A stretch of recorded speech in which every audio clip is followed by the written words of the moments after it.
वन्दामि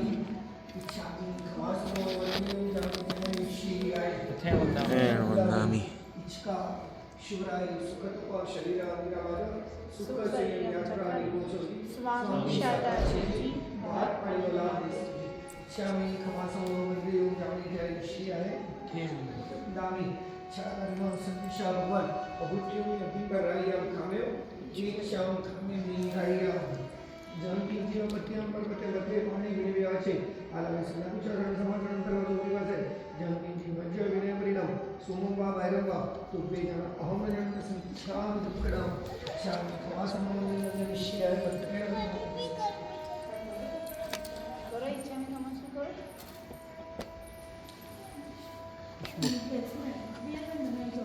खुशबू खुशबू नमो हरियंताण नमो सिद्धाण नमो आयर्यण नमो वैजयण नमो देशक सावण ऐशो पंचनमुतरो समप्रावप्रासण मंगलाणं च सविशिमण वै मंगलम नमो हरियंताण नमो सिद्धाण नमो आयर्यण नमो वैजयण नमो देशक सावण ऐशो पंचनमुतरो समप्रावप्रासण मंगलाणं च सविशिमण वै मंगलम नमो हरियंताण नमो सिद्धाण नमो आयर्यण नमो वैजयण नमो देशक सावण ऐशो पंचनमुतरो समप्रावप्रासण मंगलाणं च सविशिमण वै मंगलम अंगूठे मृदवसे नक्तिकणा भंडार श्री गुरु गौतम समरी वांछित फलदाता अज्ञानादिविनंदन ज्ञानंजन शलाकया नेत्रमुन्मीलितं येन तस्मै श्री गुरुवे नमः। परुषणा महापर्व पर्वाधिराज नो आज मंगलमय त्रीजो दिवस આજનો દિવસ એટલે વડાકલ્પનો દિવસ કહેવાય। વડાકલ્પ એટલે શું?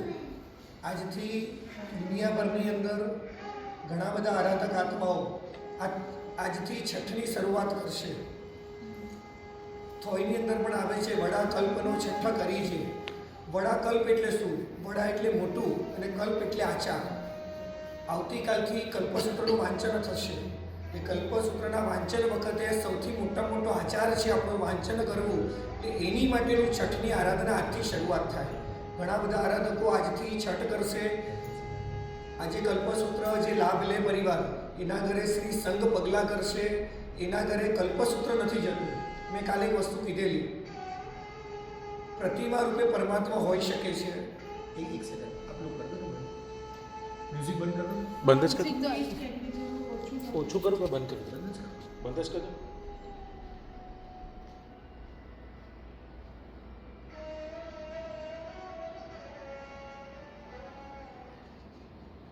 શ્રી સંઘ ઘરે પગલાં કરે ત્યારે માત્ર કલ્પસૂત્ર ત્યાં નથી જતું, એક પ્રતિમા સ્વરૂપે ભગવાન હોય। જ્યારે સાધુ પ્રભુનો વેશ પહેરે છે એને વેશ પરમાત્મા કહેવાય। અને જ્યારે આ શબ્દ પ્રભુએ લખેલા વચનો જ્યારે સંભળાઈ રહ્યા છે ત્યારે આને શબ્દ પરમાત્મા કહેવાય। આ શબ્દ પરમાત્મા છે એ જ્યારે કલ્પસૂત્ર કોઈના ઘરે જઈ રહ્યું છે ત્યારે શબ્દ રૂપે સાક્ષાત પ્રભુ એમના ઘરે જઈ રહ્યા છે। અને જ્યારે કલ્પસૂત્ર જેમના ઘરે જતું હોય શ્રી સંઘ એ પણ 25મો તીર્થંકર છે, એ પણ એના ઘરે જ્યારે પગલાં કરતા હોય ત્યારે વિશેષ આનંદનો અવસર કહેવાય કે સાક્ષાત પ્રભુ પણ ત્યાં જઈ રહ્યા છે। 25મા તીર્થંકર સમા સંઘના પણ પગલાં જ્યારે એના ઘરે થતા હોય, આપણામાં એવો રિવાજ છે કે બેસતા વર્ષે સવારે જ્યારે દ્વાર ઉદ્ઘાટન થાય તો સૌથી પહેલાં કાજો લેવામાં આવે અને એ કાજો સાચવીને રાખવામાં આવે। એ કાજો સાચવવાનો હોય। કારણ શું છે કે વર્ષનો પહેલો દિવસ અને ત્યારે આખો શ્રી સંઘ જિનાલયની અંદર દર્શન કરવા માટે આવે છે, ત્યારે કાજો લેવાનો પણ ચડાવો હોય। કોણ કાજો લેશે? સૌથી પહેલો એ કાજો લેવામાં પણ પુણ્ય છે, કચરો કાઢવામાં પાપ છે અને કાજો લેવામાં પુણ્ય છે। કચરો કાઢવામાં આવે અને કાજો લેવામાં આવે। આપણે કાજો કાઢીએ નથી કહેતા, કાજો લેવું પડે। કાજો એટલે આખા શ્રી સંઘના ચરણને અડીને જે ધૂળ, જે રજ આજે મારા ઘરે આવી છે, શ્રી સંઘની ધૂળ સ્પર્શ કરીને આવી છે, પાવન થઈ છે, એની માટે કરી અને રજકણ એટલી પવિત્ર માનવામાં આવેલી છે। એટલે જ્યારે શ્રી સંઘના ઘરે પગલાં થાય અને ત્યારે સંઘ જ્યારે ત્યાંથી વિદાય લે ત્યારે ઘરની વડીલ વ્યક્તિ કે ઘરની સ્ત્રી એ આખા ઘરનો કાજો લે અને કાજો એક કપડાની પોટલીની અંદર પેક કરી અને મૂકી દે। કારણ કે શ્રી સંઘની રજકણ આની અંદર છે। કદાચ આની અંદર તીર્થંકરનો પણ સ્પર્શ થયો, ગંધર્વનો પણ સ્પર્શ થયો, એવી પરમ પવિત્ર રજકણ કહેવાય। માટે બેસતા વર્ષના દિવસે કાજો લેવાનો પણ ચડાવો બોલવામાં આવે કે કાજો કોણ લેશે? આખો શ્રી સંઘ ત્યાં પધારવાનો છે એનો કાજો લેવામાં આવતો હોય। તો એવા શ્રી સંઘની અંદર આજે કલ્પસૂત્ર જશે અને કલ્પસૂત્ર એટલે સાક્ષાત પરમાત્મા જાય, શ્રી સંઘ એની પૂજા કરશે અને આવતીકાલથી 24 પરમાત્માના જીવન ચરિત્રની શરૂઆત થશે. એની આપણે વિશેષ કાલે વાત કરીએ, પણ એ કાલથી જે શરૂઆત થવાની છે એનો આનંદ આજે હોવો જોઈએ. અને જે કર્તવ્ય આપણે પાડી રહ્યા છીએ, કર્તવ્ય જે સમજી રહ્યા છીએ, એ કર્તવ્યની અંદર આનંદ હોય કે શું પ્રભુએ કર્તવ્ય બતાવે. કાલે પ્રતિક્રમણમાં મેં કીધેલું, પર્યુષણમાં કરવા યોગ્ય 5 કર્તવ્ય બતાવવામાં આવ્યા છે, વર્ષ દરમિયાન કરવાના 11 કર્તવ્ય બતાવવામાં આવ્યા છે અને જીવનભર કરવા માટેની મનોજીવનમ સજ્જાઈની અંદર 36 કર્તવ્ય બતાવવામાં આવ્યા છે. તો એ જે આપણે 11 કર્તવ્ય જોવાના છે એમાંનું આજે એક કર્તવ્ય જોઈએ અને એ છે સ્નાત્ર મહોત્સવ. સ્નાત્ર મહોત્સવની રચના કોણે કરી? એની અંદર નામ આવે છે વીર વિજય, હા, પંડિત વીર વિજય. વીર વિજયજી મહારાજા, એ જેમણે આની રચના કરી એના જીવન વિશે કંઈ ખબર ખરી? વેબ સિરીઝના હીરો હિરોઈન વિશે ખબર ખરી આપણને? ખરી ને ખબર? કઈ વેબ સિરીઝમાં કયો હીરો આવશે, ક્યારે રિલીઝ થશે, આપણને બધી ખબર. પણ જે સ્નાત્ર મહોત્સવ આટલા ઉત્સાહથી આપણે ભણાવીએ છીએ એની રચના કોણે કરી?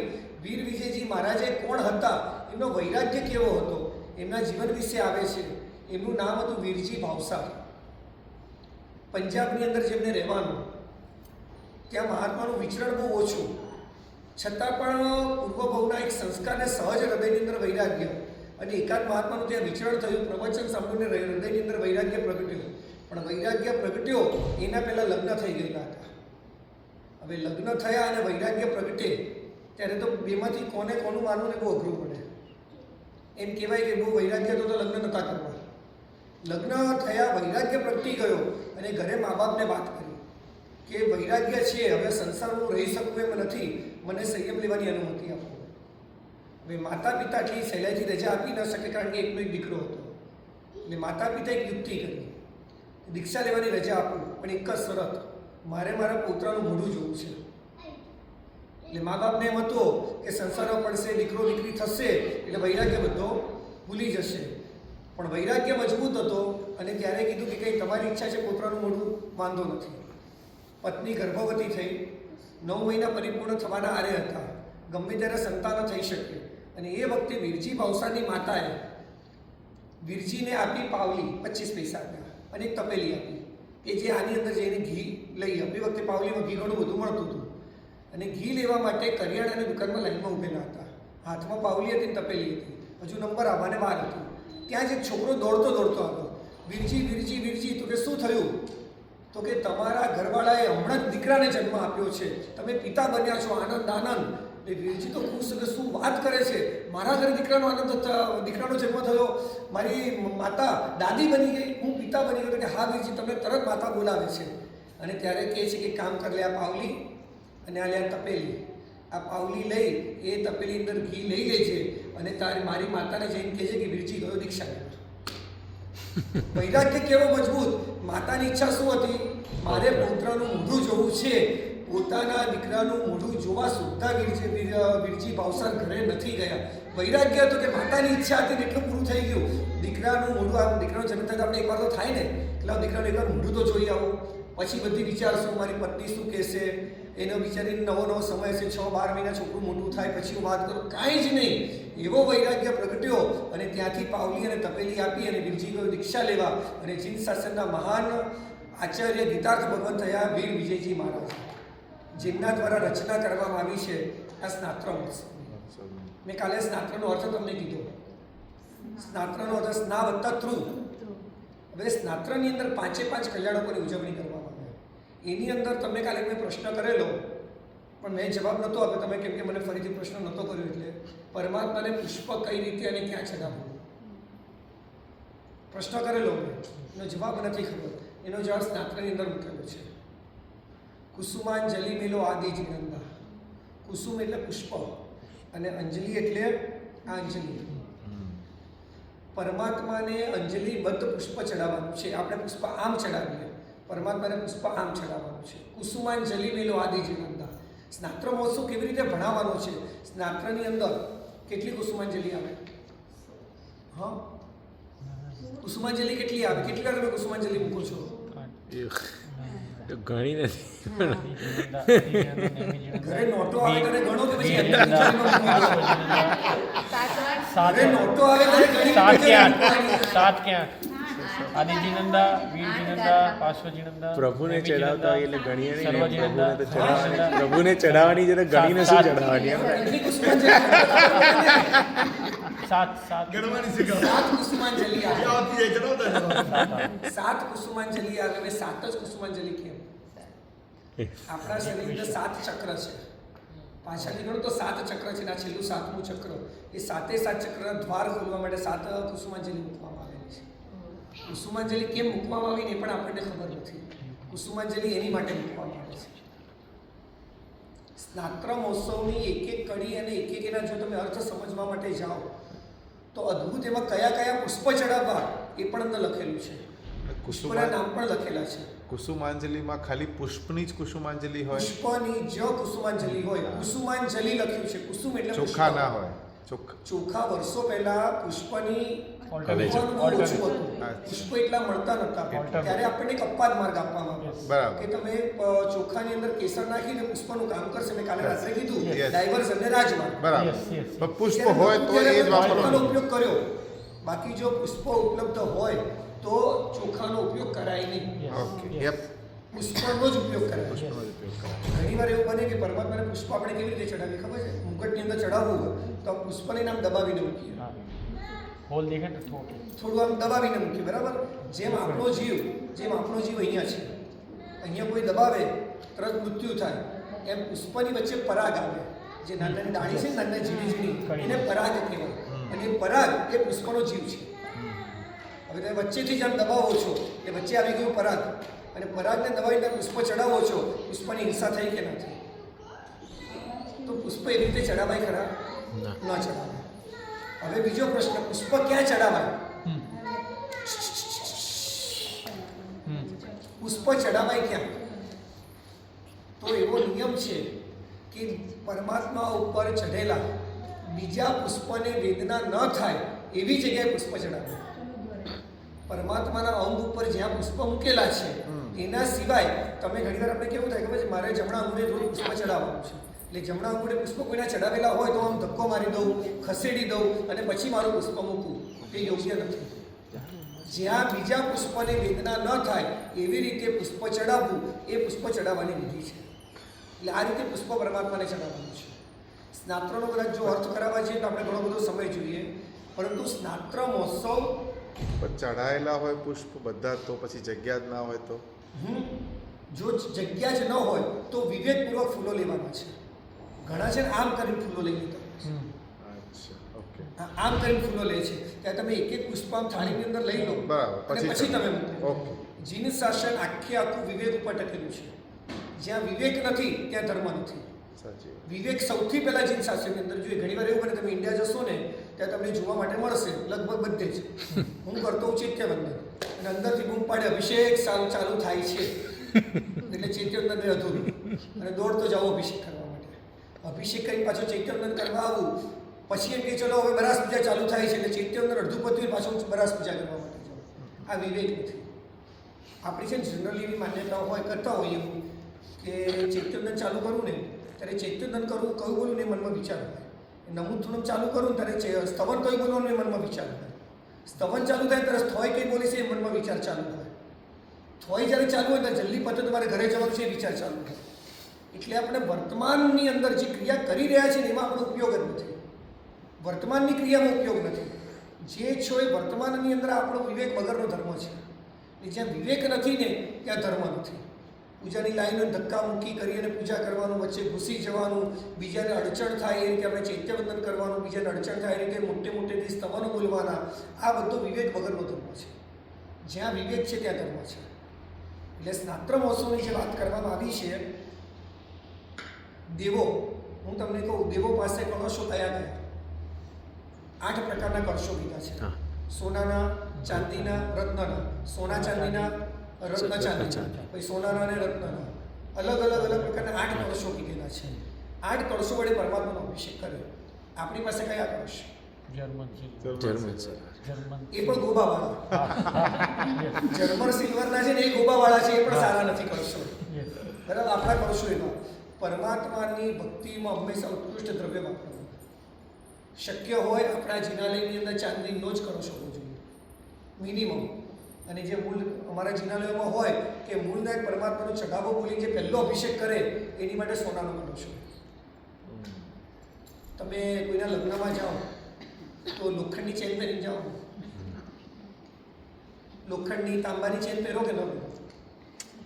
કેમ ન કેમ પહેરો? પહેરા એમાં શું માંગો છો? પહેરો છો ખરા? ના, કેમ નથી પહેરતા? કે સોનું જ પહેરવાની કે ચાંદી પહેરવાની એક ના, પ્રથા ના, એ તો ખોટું છે. ચાંદી દેખાદેખી. લોકો મને શું કહેશે ને, હું સારા લાગુ માટે સોનાના દેખાદેખી. પહેરીએ છીએ આપણે. તો હું તમને કહું, આવા 3 લોકના નાથ આપણને મળ્યા.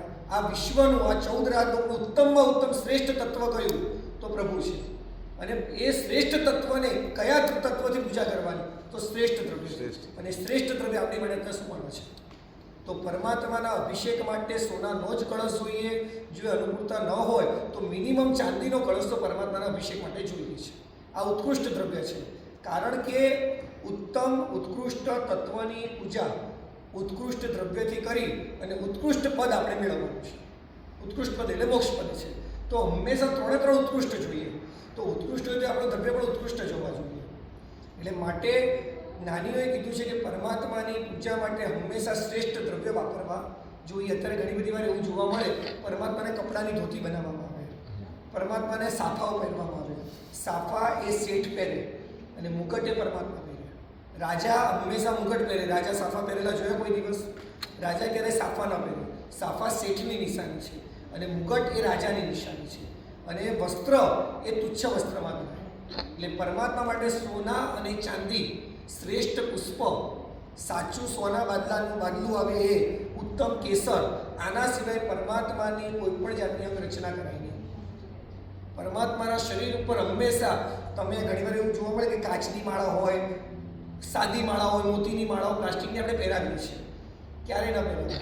પરમાત્માને એક સાદી ચેન પહેરાવી દો પણ સોનાની, ભલે 2 ગ્રામની હોય કે 5 ગ્રામની હોય, પરમાત્માને તુચ્છ દ્રવ્ય ક્યારે અડાડાય નહીં. પરમાત્મા માટે પરમાત્મા પાસે હંમેશા ઉત્કૃષ્ટ દ્રવ્ય લઈને જવાનું હોય છે. તો કળશો ઉત્તમ છે.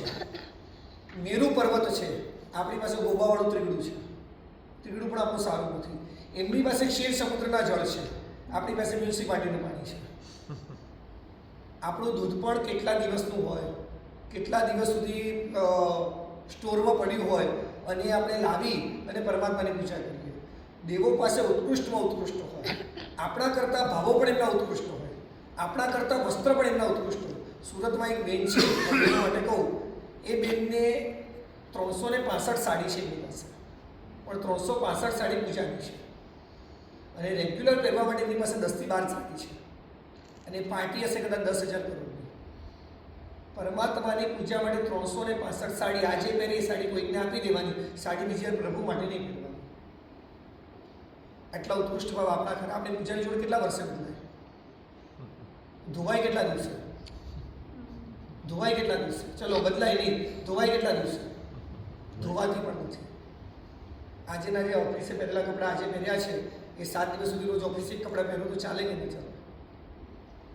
પહેરો છો? બદલો છો ને? ઓફિસે જઈએ ત્યારે બદલીએ, લગ્નમાં જઈએ ત્યારે બદલીએ, બીજા મહોત્સવમાં બદલીએ. પૂજા પરમાત્માના જિનાલયમાં ગયા એના એ જ પૂજાના કપડા એવરી ડે પહેરી નાખ્યા જવાનું.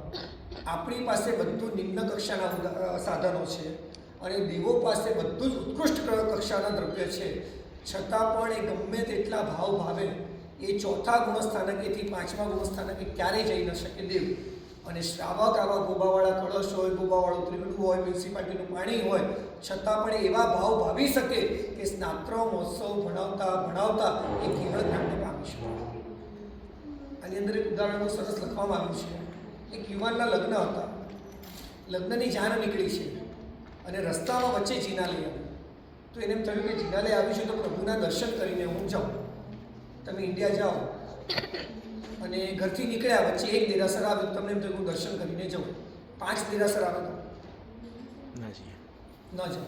ચલો એક જ દેરાસરમાં તમે દર્શન કરીને બહાર નીકળ્યા અને કોઈ મિત્ર મળે કે ચાલ દર્શન કરવા જઈએ. તમે શું કહો?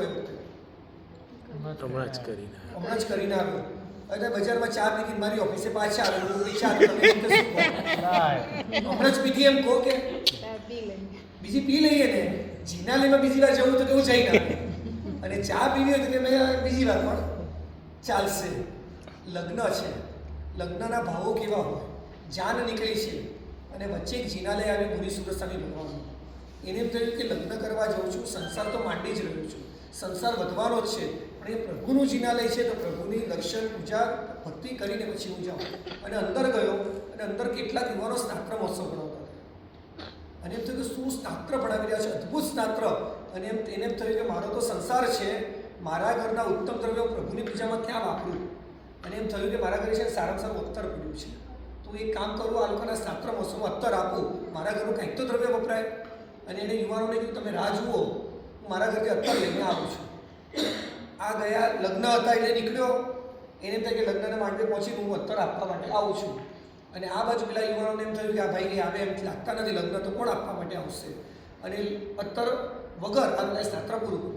આ બાજુ લગ્ન વિધિ પૂરી થઈ અને લગ્ન વિધિ પૂરી થઈ પછી અચાનક સ્ટ્રાઇક થઈ કે પેલા યુવાનોને મેં સ્નાત્ર મહોત્સવની અંદર અત્તર આપવાનું કીધેલું હતું અને અત્તર તો હું ભૂલી જ ગયો છું.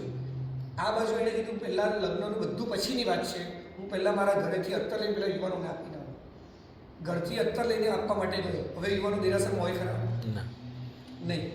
દેરાસરમાં ગયો અને જોયું કે યુવાનો તો નથી અને સ્નાત્ર મહોત્સવ પતી ગયો છે અને એ વખતે ધ્રુસકે ને ધ્રુસકે રડે છે.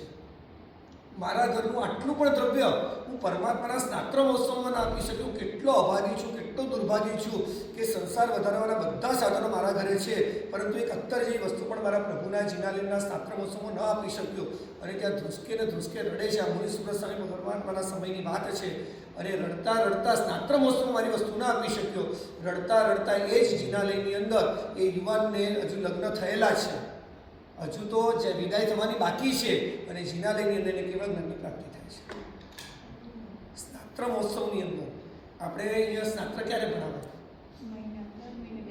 બેસતા મહિને. ના એવરી સેટરડે અને થર્ડ સેટરડે અને તો ભણાવું છું. સેટરડે કોઈ લાભાર્થીના ત્યાં હા અને અને સન્ડે સન્ડે ભણાવું છું.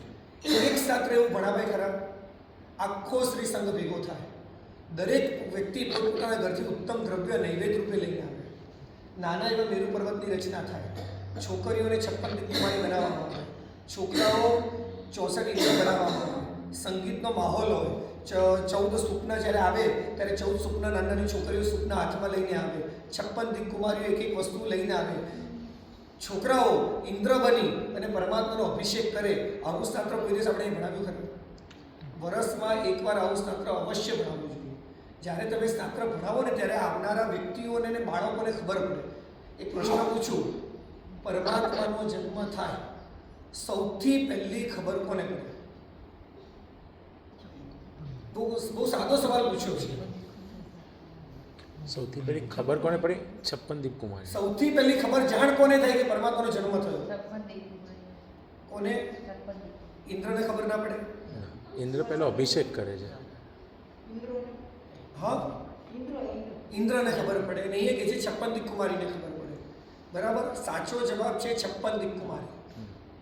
પરમાત્માનો જ્યારે જન્મ થાય ત્યારે સૌથી પહેલું સિંહાસન કોનું ડોલાયમાન થાય?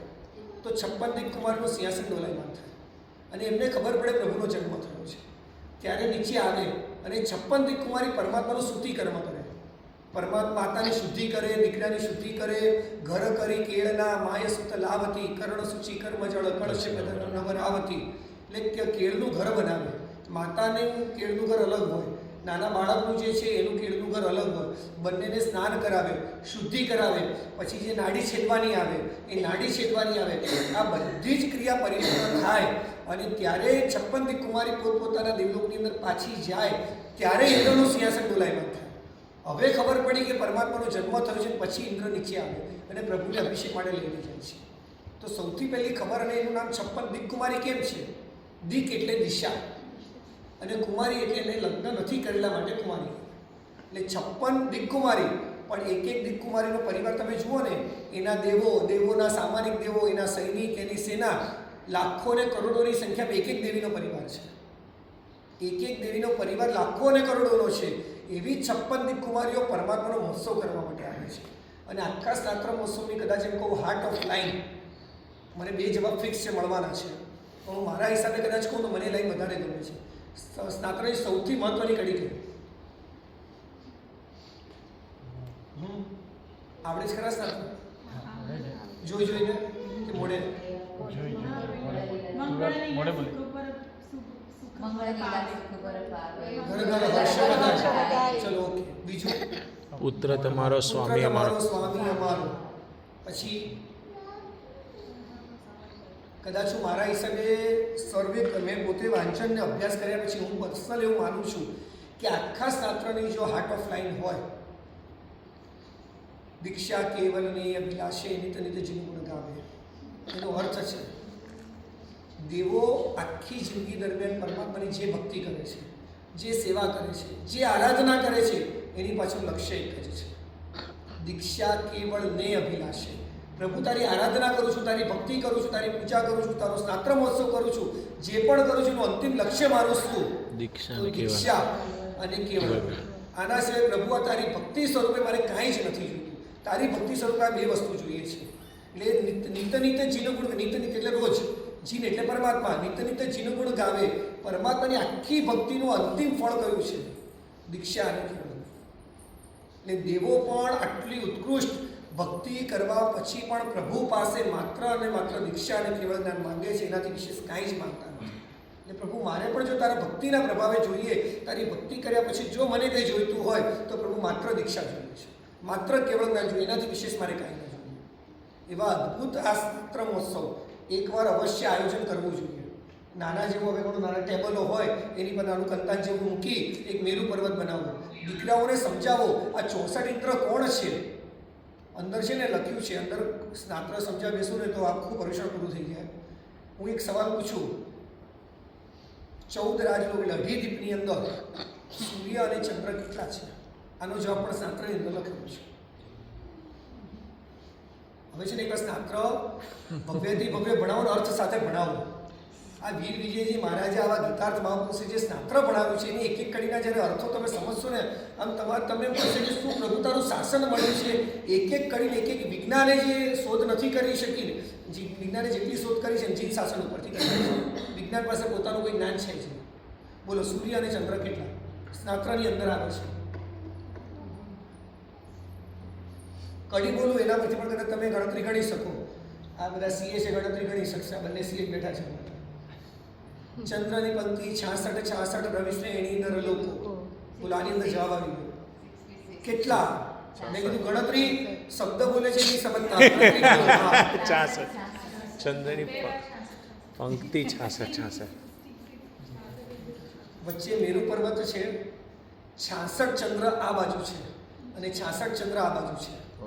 રવિ એટલે સૂર્ય. રવિ ચંદ્રની પંક્તિ એટલે ચંદ્ર 66. રવિ શ્રેણી, રવિ એટલે સૂર્ય. 66 આ બાજુ, 66 આ બાજુ. કોઈ પૂછે 18 દીપની અંદર સૂર્ય ચંદ્ર કેટલા, તો કે 132 ચંદ્ર અને 132 સૂર્ય. અને 18 દીપની બહાર સૂર્ય ચંદ્ર કેટલા, તો કે અસંખ્ય ચંદ્ર અને અસંખ્ય સૂર્ય. 18 દીપની અંદર જે સૂર્ય અને ચંદ્ર છે એ ગતિ કરી શકે છે, ગતિ કરી શકે. અને જે 18 દીપની બહાર છે એ સૂર્ય ચંદ્ર ક્યારે ગતિ કરી શકે નહીં. જ્યાં સૂર્ય છે ત્યાં અજવાળું રહે જીવનભર, અને જ્યાં ચંદ્ર છે ત્યાં રાત્રિ હંમેશ માટે રાત્રિ. આ પણ જ્યારે તમે ભણશો ને જંબુદીપ પ્રજ્ઞપ્તિ, 4 પ્રકરણને 4 આવે છે જંબુદીપ પ્રજ્ઞપ્તિ ગ્રંથ છે આપણા 4 પ્રકરણની અંદર, જીવ વિચાર, નવતત્વ, દંડક અને જંબુદીપ સંગ્રહણી. આ તમે જંબુદીપ સંગ્રહણી જ્યારે ભણો તો એની અંદર સૂર્ય ચંદ્રની બધી ગણતરી આવે છે કે સૂર્ય કેટલા, ચંદ્ર કેટલા, તો અહીંયા કેટલા છે, મેરુ પર્વત કેટલા છે, આ બધી જ ગણતરી એની અંદર આવે છે. એટલે એની અંદર એટલું પણ લખ્યું છે. અને આપણી ગણતરી એ કેટલા અભિષેક થાય ટોટલ એ પણ કડીની અંદર આવે છે. કેટલા અભિષેક થાય ટોટલ? એ અઢીશે અભિષેકો. પરચૂરણ સુરનો એક છેલ્લો એ અઢીશે અભિષેકો. હવે આમાં પરચૂરણ કોને કહેવાય? આપણા ખિસ્સામાં ચિલ્લર હોય એટલે પરચૂરણ કહીએ ને, પરચૂરણ કહીએ, બરાબર છે. ઇન્દ્રાણી નાગરી બાર કરે કલ્લોલ, આ બધા શબ્દ બોલીએ છીએ આપણે. આનો અર્થ શું? કયા કયા દેવે કેટલા કેટલા અભિષેક કર્યા અંદર લખ્યા છે. અને છેલ્લે લખ્યું પરચુરણ સૂરનો એક છેલ્લો. સૂર એટલે ઇન્દ્ર, પરચુરણ એટલે કોણ? આ બધાએ અભિષેક કરી લીધા. હવે વધ્યા ઘટ્યા જે રહ્યા દેવો એને પરચુરણ ગણ્યા છે કે આ છેલ્લા પરચુરણ વધ્યા છે એ છેલ્લો અભિષેક એ લોકો કરવા માટે. આપણે શું કરીએ? લાભાર્થી એક લાભ લઈ લઈએ, છેલ્લે શું કહીએ? હવે જે વધ્યા છે બધા આવી જાય. એટલે એને પરચુરણની અંદર ગણ્યા છે. પરચુરણ સૂરનો એક છેલ્લો એ અધિશય અભિષેક. અને એમાં વૃષભ રૂપ કરી શૃંગ જળે ભરી નવણ કરે પ્રભુ અંગે. તો વૃષભનું રૂપ કેમ મૂકવાનું? હા આપણી બુદ્ધિ બળદ હા કે પ્રભુ ઇન્દ્ર પોતે એમ કહે છે પ્રભુ તો બળદિયા જેવો છું. બળદ એટલે બળદમાં બહુ લાંબી બુદ્ધિ હોય નહીં. પ્રભુ હું તો બળદિયા જેવો છું, તારી આગળ ભલે સૂરનો ઇન્દ્ર છે, સૌતરમે ઇન્દ્ર છે, આમ 64 જે કરોડો જે દેવો છે, કેટલા સૌતરમે ઇન્દ્રના વિમાનો કેટલા? સકલદીપમાં રોજ તો બોલીએ છીએ આપણે. મને એમ લાગે સકલદીપ ચાલ અડધા તો ઊંઘી જતા હશે કે ચલો 2 મિનિટ ઊંઘ થઈ જશે. સકલદીપ બોલે છે અને એમાં ટેકો લીધેલો હોય એટલે જોકું સરસ આવે. સકલ તીર્થ બંધુ કર જોડ પહેલે સ્વર્ગે 32 લાખ વિમાનનો સ્વામી છે. સોધર્મેન્દ્ર 32 લાખ વિમાનોનો સ્વામી છે. 32 લાખ વિમાન, દરેક વિમાનની અંદર એક જીના લે, દરેક વિમાનની અંદર એક જીના લે. અને આવા જીના લઈને આટલો સોધર્મે ઇન્દ્ર એ પોતે પ્રભુને એમ કહે છે પ્રભુ હું તો બળદિયા જેવો છું. અને આપણી પાસે થોડી બુદ્ધિ આવે ને તો આપણે તો આમ અભિમાનથી કોલર આવડા ઊંચા થઈ મને બધું આવડે. હું તો ટ્રસ્ટી, હું આગેવાન, હું શેઠ, હું ઉદ્યોગપતિ. આપણે અભિમાનથી ગાંડા થઈ જઈએ. એટલે ઇન્દ્ર પ્રભુની આગળ બળદ બને છે.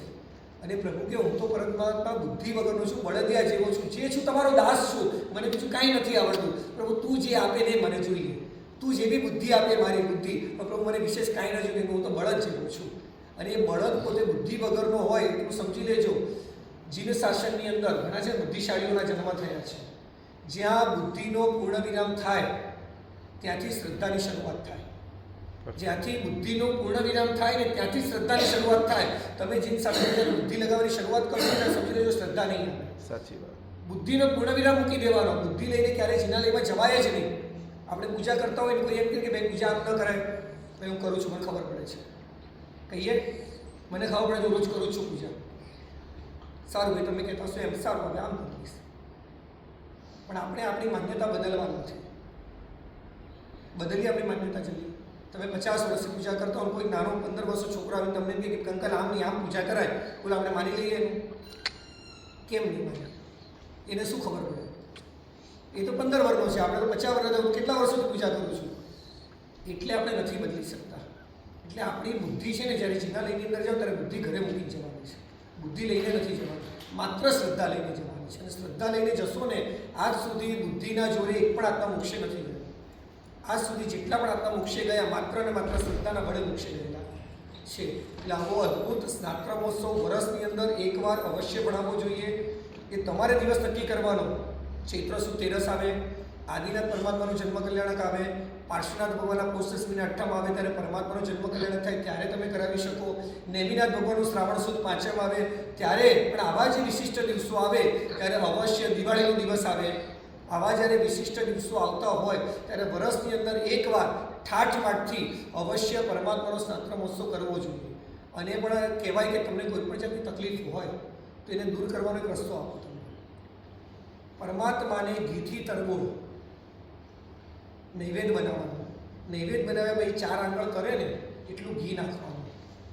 આવું નૈવેદ્ય પરમાત્માને ચડાવવાથી તમારી કોઈ પણ જાતની તકલીફો દૂર થઈ જાય. પણ 6 મહિના સુધી અખંડ ચડાવવું પડે.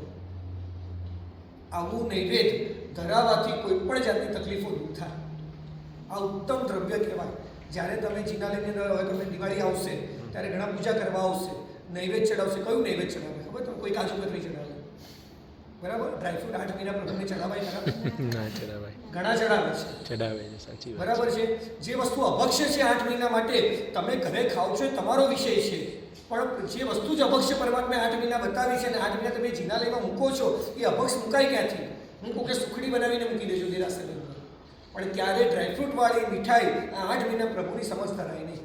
કારણ કે ડ્રાયફ્રૂટ એ અભક્ષ્ય છે, પરમાત્માની આજ્ઞા છે, અને પરમાત્માની આજ્ઞા વિરુદ્ધ થઈને તમે ઉત્તમમાં ઉત્તમ તમને કહું એક પીસ તમે 1000 રૂપિયાનો પણ બનાવો ને એનાથી કર્મનો બંધ થઈ ગયો છે. ઉત્તમ દ્રવ્ય છેલ્લે કંઈ ના બનાવે ને તો આટલો વાડકી પર શીરો બનાવજો, વાડકી પર લાપસી બનાવજો, પણ ઉત્તમ દ્રવ્ય પ્રભુની આગળ ધરજો.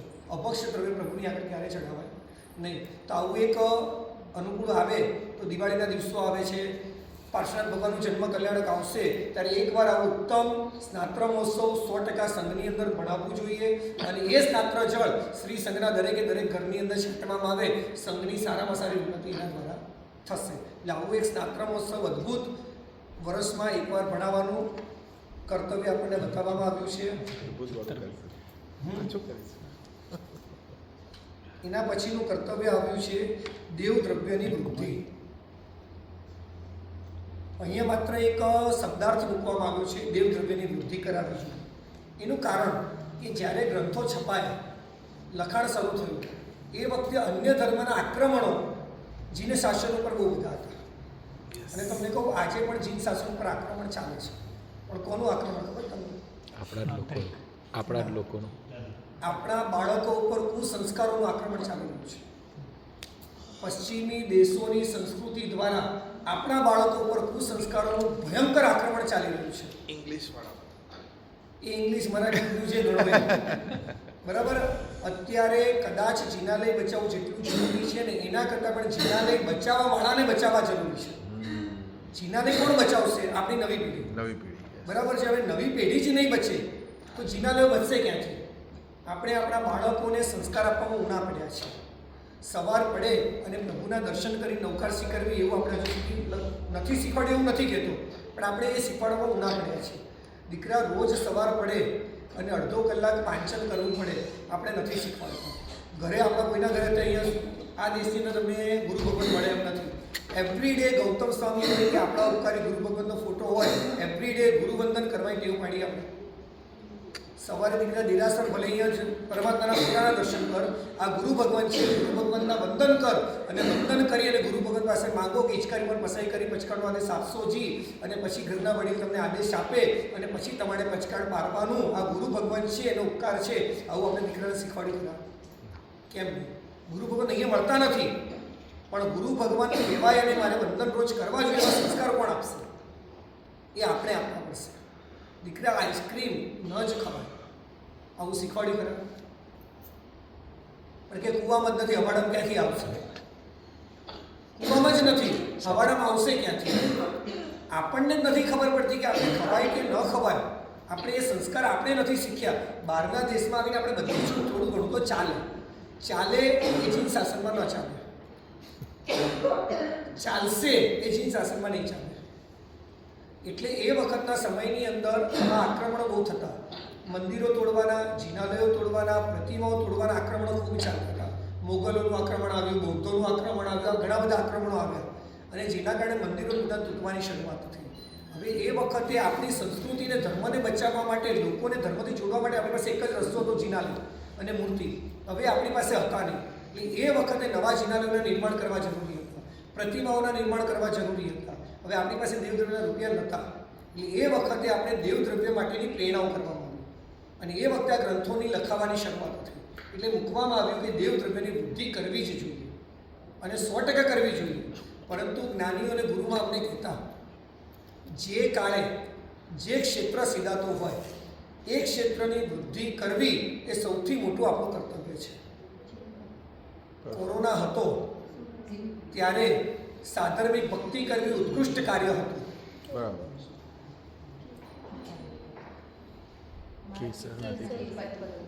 જ્યારે દુકાળ પડે, ઉનાળાના દિવસો આવે અને દુકાળ પડે ત્યારે આપણી સંપત્તિનો ઉપયોગ જીવદયામાં કરવો એ સર્વ ઉત્કૃષ્ટ કાર્ય કહેવાય. જ્યારે જિનાલયો તૂટી રહ્યા હતા ત્યારે દેવદ્રવ્યની વૃદ્ધિ કરવી એ આપણા કર્તવ્યમાં આવતું હતું. અત્યારે દરેક સંઘની અંદર એક પરિસ્થિતિ કોમન છે, સાધારણની ઇન્કમ નથી. હું તમને કહું, તમે દેવદ્રવ્યમાં રૂપિયા લખાવો, એનાથી પુણ્ય શું મળે? જિનાલય અને પરમાત્માની પ્રતિમાના નિર્માણનો તમને લાભ મળે. તમે જ્ઞાન ખાતામાં લખાવો તો તમને પુસ્તકો નવા છપાવવા કે જ્ઞાન ભંડાર પુસ્તક એનો તમને લાભ મળે છે. વ્યાવચની અંદર રૂપિયા તમે લખાવો છો તો ત્યારે મહાત્માને ભણાવવાનો કે મહાત્માના ગ્રંથો છપાવવાનો, એમને પંડિતોનો, એ બધાનો તમને લાભ મળે છે. પર્ટિક્યુલર એક વસ્તુનો એક જગ્યાએ લાભ મળે છે. પરંતુ હું તમને કહું, આંખની તકલીફ હોય તો આઈ સ્પેશિયાલિસ્ટ પાસે જવું પડે, કાનની તકલીફ હોય તો કાનના સ્પેશિયાલિસ્ટ પાસે જવું પડે, હાર્ટની તકલીફ હોય તો હાર્ટ સ્પેશિયાલિસ્ટ પાસે જવું પડે. પરંતુ એવું બને કે એક સર્વસાધારણ ડૉક્ટર હોય, જેને બધું જ આવડતું હોય, તો સૌથી વધારે લોડ કોની ઉપર પડે? સર્વસાધારણ. હું કહું, એક બાપને 4 દીકરા છે, બરાબર છે. એક દીકરો ખેતીમાં છે, એક દીકરો બીજા કામમાં છે અને ત્રીજો દીકરો ત્રીજા કામમાં છે, ચોથો છોકરો કાંઈ કામ કરતો નથી. પણ સૌથી વધારે કામનો લોડ કોની ઉપર પડે? ચોથા પર. જ્યાં જે સેટ ન હોય, ભાઈ તું અહીંયા જતો રહે, ભાઈ આ કામ નથી તું અહીંયા જતો રહે, બીજો નવરો હોય પણ સૌથી વધારે કામનો લોડ એની ઉપર હોય. એ જ રીતે સાધારણનું ખાતું છે. જ્યારે દેવદ્રવ્યમાં કમી આવીને સાધારણમાંથી વાપરો, વ્યવચની કમી આવી સાધારણમાંથી વાપરો, વ્યવચમાંથી કમી આવી સાધારણમાંથી વાપરો. સૌથી વધારે વાપરવાના સાધારણમાંથી, અને સાધારણમાં આપણે રૂપિયા લખાવતા નથી. આપણે એમ સમજીને બેઠા છે કે સાધારણનો લાભ ઓછો છે. હું તમને કહું, દેવદ્રવ્યમાં લખાવેલા રૂપિયા એ દેવદ્રવ્યનો જ લાભ મળે છે, પરંતુ સાધારણમાં લખાવેલા રૂપિયા એ 7 ક્ષેત્રનો લાભ મળે છે. કયું ક્ષેત્ર એવું છે જેમાં સાધારણના રૂપિયા નથી વપરાતા? બધા જ. અહીંયા વીર સૈનિક તરીકે તમે અમને બોલાવ્યા, ખર્ચો શેમાંથી થશે? સાધારણમાંથી. આ સેન્ટરનું રિનોવેશન થશે, શેમાંથી થશે? સાધારણમાંથી. કોઈ પણ ખર્ચો જ્યારે આવશે સાધારણમાંથી થવાનો છે. અને આપણે સાધારણને ઉપેક્ષિત ખાતું બનાવી દીધું છે. સંઘના દરેક વ્યક્તિનું તમને કહું કેટલું સાધારણની જરૂર છે. આપણે ચાલીને અહીંયા આવીએ છીએ ને, ત્યારે મારા પગ દ્વારા આ સેન્ટરનો ઘસારો પડે છે. હું ચાલું છું એટલે આ સેન્ટરનો ઘસારો પડે છે. જમીન પર ચાલું છું, જમીન ધીમે ધીમે ધીમે ઘસાઈ રહી છે મારા પગથી, એટલે આ જગ્યાનો પણ મેં ઉપયોગ કર્યો છે. અને એ ઘસારો મારો પડતો હોય અને મારે લખાવું નહીં તો ભયંકર દોષનો ભાગીદાર બનું છું. એટલે ઘણીવાર છે ને ફેમિલીથી લોકો રૂપિયા લખાવી દીધા હોય, પરંતુ ફરજ થાય છે. હું તમને કહું, અહીંયા જમણવાર તમે રાખો તો ફેમિલીથી એક જણ જમી લે તો ચાલી જાય ને. એક જણ ફેમિલી જમી લે, ચાલે. દર વખતે એક માણસને મોકલવા. પછી $10, $20, $30 પ્રભાવના હોય, ફેમિલીથી ટેક આપી દો તો ચાલે કે ન ચાલે? ન ચાલે, ન ચાલે. કેમ કે આપણે પર્સનલ બધા પ્રભાવના તો લેવી જ પડે. અને પાછું આપણે બહારનું શું કાઢીએ ખબર છે? પ્રભાવનો ન લાગે તો સંઘનો દોષ લાગે. સંઘનો દોષ લાગે, પ્રભાવના તો લેવી જ પડે. પછી જમવાનું પણ જઈએ ત્યારે ભાઈ નહીં, સંઘનું જમવાનું છે, અનાદર ન કરે, સંઘની શેષ તો ચાખવી જ પડે. આ આપણી માન્યતા છે. તો પછી સંઘનું સાધારણ ખાતું છે એ પરિવારમાંથી એક નામ કેમ આવે? વ્યક્તિ દીઠ દરેકે સાધારણમાં રૂપિયા લખાવવા જ પડે. એ આપણું પરમ કર્તવ્ય છે. જ્યાં સુધી આપણે સાધારણ નહીં લખાવશું તો એક પણ સંઘ નહીં ચાલે. સંઘને ચલાવવાની જવાબદારી કોઈ એક વ્યક્તિની નથી. નાનો 6 મહિનાનું બાળક હોય તો એની પણ જવાબદારી થાય છે સ્ત્રી સંઘ ચલાવવાની. અને સંઘને ચલાવવું હશે તો સમજી લેજો, સાધારણ વગર સંઘ નથી જ ચાલવાનો. આપણા બધાનું પરમ કર્તવ્ય થાય છે. અત્યારે હું એમ નથી કહેતો કે દેવદ્રવ્યમાં નહીં લખાવવાનું. હું એટલું કહું કે જ્યારે જે ક્ષેત્ર સીધાતું હોય અને એ ક્ષેત્રને સાચવવું એ આપણા સૌનું પરમ કર્તવ્ય બને છે. અને બીજા નંબરની અંદર ઘણા એમ શું કહે છે ખબર છે? યથાશક્તિ લાભ લઈએ છે. યથાશક્તિની વ્યાખ્યા શું? શક્તિ હોય એટલું. હાજીને જેનીશભાઈ વ્યાખ્યા શું? યથાશક્તિ તપ કરવો જોઈએ, યથાશક્તિ લાભ લેવો જોઈએ, એની વ્યાખ્યા શું? આપણી લિમિટ આપણે જ બાંધીએ છીએ. આપણે વિચારવાનું છે આપણે આપણી લિમિટ ક્યાં સુધી. અત્યારે લોકો એવું કરી નાખ્યું છે, યથાશક્તિ વાપરવો જોઈએ એટલે મારી ઈચ્છા હોય ત્યાં સુધી વાપરવા જોઈએ. લિમિટ આ આપણી વ્યાખ્યા થઈ ગઈ છે. પણ યથાશક્તિ એટલે શું? મારા વાપરવાથી મને તકલીફ, મારા ઘરને તકલીફ નથી પડતી ને ત્યાં સુધી વાપરવા, એને યથાશક્તિ કહેવાય. સવારનો કાઉસક આવે છે 16 નવકારનો, એમાં આપણે શું બોલીએ છીએ ખબર છે? શું ન આવડે તો 16 નવકાર ગણવાના. લોગસ ના આવડે તો નહીં, 16 નવકાર બોલું છું વચ્ચે. તપ. તપ, આ શબ્દ જ ખોટો છે. તપ ચિંતામણી ક્યાંથી લાવે એ મને તો ખબર નથી.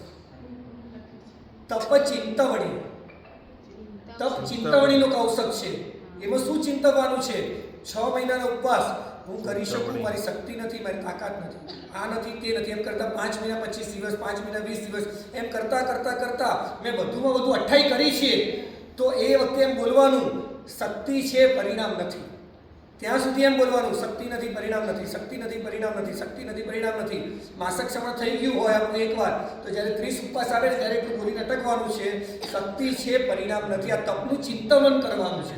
તપની કોઈ ચિંતામણી નથી. તપ ચિંતામણી છે. તપની ચિંતામણી કરવાની છે કે આટલું આટલું તપ મારી શક્તિ છે. આપણે તો તપ ચિંતામણી બોલીએ છીએ. અત્યારે શું બોલે આપણે? તપ ચિંતામણી. એટલે જ્યારે તમે રૂપિયા વાપરો છો ને ત્યારે પણ બોલવાનું છે શક્તિ છે, પરિણામ નથી. બાકી શક્તિ તો તમે 365ની જગ્યાએ 565 લખાવી શકો એમ છો, કદાચ 1065 પણ લખાવી શકો એમ છો. અને એ લખાવો ને ત્યારે નક્કી કરવાનું કે 3 મહિના હોટલમાં નહીં જવું. તકલીફ છે ને મારે 3 મહિના હોટલમાં નહીં જવું, 3 મહિના નવા કપડાં નહીં લાવું, 3 મહિના એસીનો ખર્ચો નહીં કરું, ટીવીનો ખર્ચો નહીં કરું, બીજો ખર્ચો નહીં કરું. મારું સૌથી પહેલી ફરજ તમારા મા બાપને સાચવવાની જવાબદારી તમારી પહેલી, કે તમારા દીકરાને સાચવવાની જવાબદારી પહેલી. મા બાપ બે ફરજ એક સાથે આવે ત્યારે સૌથી પહેલી જવાબદારી કોની આવે? મા બાપ. મા બાપની આવે. સૌથી પહેલા સાચવવાની જવાબદારી મા બાપની આવે છે. એમ શ્રી સંઘ અને સાધારણ ખાતું આપણું મા બાપ છે. સૌથી પહેલા સાચવવાની જવાબદારી આપણી એ થાય છે. જો એ નહીં સાચવશું તો સમજી લો સંઘ નથી ચાલવાનો. અને સંઘ નહીં ચાલે, સંઘ તૂટશે તો આખું શાસન તૂટશે. સંઘ મજબૂત છે તો શાસન મજબૂત છે. માટે આપણા બધાનું પરમ કર્તવ્ય થાય છે, ફરજિયાત ઘરમાં જેટલા મેમ્બર હોય એ દરેકના નામે ઓછામાં ઓછું એક નામ, તમારી જે પણ સ્કીમ હોય મને ખબર નથી, પણ જે પણ સ્કીમ હોય પર પર્સન નામ અહીંયા આપવા જ જોઈએ. આપણું પરમ કર્તવ્ય છે. કદાચ તમે હોટલમાં જશો, હું તમને કોઈ દેરાસરમાં જઈએ અને ખિસ્સામાંથી પૈસા કાઢી ભંડારમાં નાખવાના હોય ત્યારે કે કયા સિક્કા શોધાય નથી. અહીંયા શું ચલણ ચાલે છે, એટલે જે ચલણ છે પણ મને એમાં ખબર નથી કેટલાય નોટ ને કેટલાના સિક્કા આવે છે. હું ઇન્ડિયાના રૂપીસ પ્રમાણે વાત કરું, 50 નોટ છે, 20 નોટ છે, 10 નોટ છે, રૂપિયાનો સિક્કો છે. ખિસ્સામાંથી દેરાસર માટે શું નીકળે? સૌથી પહેલા ઇન્ડિયામાં હોઈએ તો 10 કે 20 રૂપિયા કે 20 રૂપિયા, 50 નોટ જલ્દી ના નીકળે. બરાબર છે. અને એ જ વસ્તુ હોટલમાં તમે જમવા માટે જાઓ, ટીપ આપવાની હોય ત્યારે ખિસ્સામાંથી કઈ નોટ નીકળે? 50 કે 100. કેમ 50 નોટ નીકળે છે? એને સર્વિસ બહુ સારી આપી એની માટે, એનો તો એને પગાર મળે જ છે. તો તમે શેની માટે આપો છો? ખુશ થઈને. આ તો પહેલાને જેમ રાજા રજવાડા હતા ને, ખુશ એટલે 50 નોટ આપી દીધા. આ તો તમે જાણે રાજા રજવાડો છે એના ગળામાંથી માળાઓ કાઢીને આપણે એવું લાગે છે. અને પ્રભુના જિનાલયમાં જાઓ ત્યારે 2 ને 5 રૂપિયાના સિક્કા આપણે કાઢીએ છીએ. ત્યારે એમ કહું છું કે ત્યારે જો કાઢી શકતા હોય પ્રભુના જિનાલયમાં 10નો સિક્કો ને હોટલની અંદર 50 નોટ જો કાઢી શકતા હોય તો હું કહું કે આ પ્રભુનું શાસન છે, પ્રભુનો સંઘ છે, ત્યારે કાઢતા આપણો હાથ કેમ ધ્રુજવો જોઈએ? અને આપણે છે ઘણી વાર તું કેટલા લખાવે છે, તું આટલા લખાવે, તું આટલા લખાવ. આપણે ધંધો કરીએ ત્યારે કહીએ કે તું કેટલા કમાય છે, તું કમાય એટલા જ કમાવું, વધારે નહીં કમાવું, એવું કહીએ છીએ આપણે. ત્યારે એનાથી વધારે કમાવા છે. તો હું કહું કે જ્યારે સંઘની અંદર રૂપિયા લખાવાની વાત આવે ત્યારે કેમ કે તું લખાવે એટલા હું લખાવું. આપણી ફરજ છે, મારો સંઘ છે. સંઘ કોનો? હું કહું પ્રભુ કોને? મારા કે સંઘ? સાચો જવાબ આપજો, જાજરનો જવાબ નહીં આપજો. પ્રભુ કોના? મારા. સંઘના. આપણે માનીએ છીએ સંઘના. દેરાસરની અંદર સંઘ કરે છે માનતો નહીં. અને દીકરો કોનો? મારો. હું તમને કોઈ દેરાસરમાં કોઈ પાટલો આડોળો પડ્યો એની વાત નથી. જ્યારે તમે ઇન્ડિયામાં જાઓ, પાટલો આડોળો પડ્યો હોય, કેસરની વાટકી આમ તેમ પડી હોય, ત્યારે એને વગે કરવાનો ટાઈમ મળે આપણે કોને બૂમ પાડીએ? પૂજારીજી. બરાબર. અને તમારા ઘરની અંદર દાગીના ત્રિપાઈ ઉપર પડ્યા છે તો ઘરની મેડને કહી દે મેડ આ દાગીના પડ્યા તિજોરી મૂકી દેજે. કહીએ કેમ? કિંમતી છે. કિંમતી છે. હું કહું કે એના કરતાં વધારે કિંમતી કેસરની વાડકી છે. કોઈક શ્રદ્ધાળુ હોય, કોઈક ભાવિકે એ વાડકી દ્વારા મારા તેવાધિદેવ 3 લોકો નાથની પૂજા કરી છે, એ પૂજાના ભાવો એ વાડકીની અંદર છે. તો હું કહું કે દાગીના કરતાં પણ જો કિંમતી હોય તો વાડકી છે. અને વાડકી આપી દે પૂજારીને કરવા માટે, અને દાગીના આપણે મૂકીએ છીએ તિજોરીની અંદર. તે આપણું કર્તવ્ય શું થાય છે? હું એમ કહું છું, સંઘ આપણો ચાલે છે, સંઘની જવાબદારી મારી છે. ત્યારે બીજાને ન કહેવાય કે ભાઈ તું આટલા રૂપિયા લખાવ ને તું આટલા રૂપિયા લખાવ. મારી ફરજ થાય છે. ભલે અહીંયા કોઈ પણ સ્કીમ હોય કે મને 1000, 2000, 5000 લખાવ, મને તકલીફ પડતી નથી, તો મારે કોઈની સામે નથી જોવાનું. મારી ફરજ થાય છે, મારે રૂપિયા લખાવવાના છે. અને આ જ કરશું તો જ શ્રી સંઘ ચાલશે, નહીંતર એક પણ સંઘ નહીં ચાલે. આજે ઘણી બધી જગ્યાએ એવું છે કે આ સાધારણ માટે સંઘોએ હાથ લાંબો કરવો પડે છે. કારણ કે આપણે નિર્બળ થયા, આપણે નમાલા થયા, આપણી ઈચ્છાઓ અને આપણા સંસારના ખર્ચાઓ આપણે એટલા બધા વધારી નાખ્યા છે કે શ્રી સંઘની સામે આપણે જોતા પણ નથી કે મારો સંઘ સીધાઈ ગયો છે. આજે મહાત્મા સંઘની અંદર આવે, મહાત્માને કોઈ અનુષ્ઠાન કરવું પણ હોય ને તો પણ સંઘ ના પાડી દેતા હોય, સાહેબ અત્યારે સંઘની તાકાત નથી, આટલો બધો ખર્ચો અમે કરી શકીએ એમ નથી. જે મહાત્મા આખો સંસાર છોડીને આવ્યા હોય એમની ઈચ્છા કે 100મી હોળીનું પારણું છે, 50મી હોળીનું પારણું છે, દીક્ષાનો મહોત્સવ છે, મારી ઈચ્છા છે નાની સંખ્યાઓ કરું, સંઘ ના પાડી દઉં સાહેબ અમારી તાકાત નથી એટલે સંઘ મેં ખર્ચો નહીં કરી શકું. હું આ તમારા સંઘની પણ વાત કરું. આ સંઘને તમારા સાધનની આવશ્યકતા ખૂબ જ છે. આપણે કોઈએ ચલો આજે સંખ્યા ઓછી છે, આપણે ફરીથી જન્મ વાંચનના દિવસે લેશું, પણ જે સાંભળી રહ્યા છે એમને પણ કહું અને તમને પણ કહું કે જેટલા પણ મળે તમારા પરિચિત હોય ખાસ પ્રેરણા કરવાની કે પર પર્સન અહીંયા જે નામ લખવામાં આવ્યા છે, જે સ્કીમ મૂકવામાં આવી છે, પર પર્સન એ નામ આપવું જ જોઈએ. અહીંયા આવીને સંઘનો આપણે પૂરેપૂરો લાભ લઈએ છીએ. સંઘની અંદર દોડાદોડ છોકરાઓ કરે છે, રમે છે, સંઘની જગ્યા ઘસાય છે. આ ઘસારો આપણને લાગે છે અને એ ઘસારો જ્યારે પૂરો કરશું ત્યારે જ આપણી ફરજ પરિપૂર્ણ થાય છે. એટલે દેવદ્રવ્યની વૃદ્ધિ અહીં એક આલંબન છે, પણ જે સમયે જે ક્ષેત્ર સીધાતું હોય એ ક્ષેત્રને ઉપર લાવવું એ આપણી ફરજમાં આવે છે.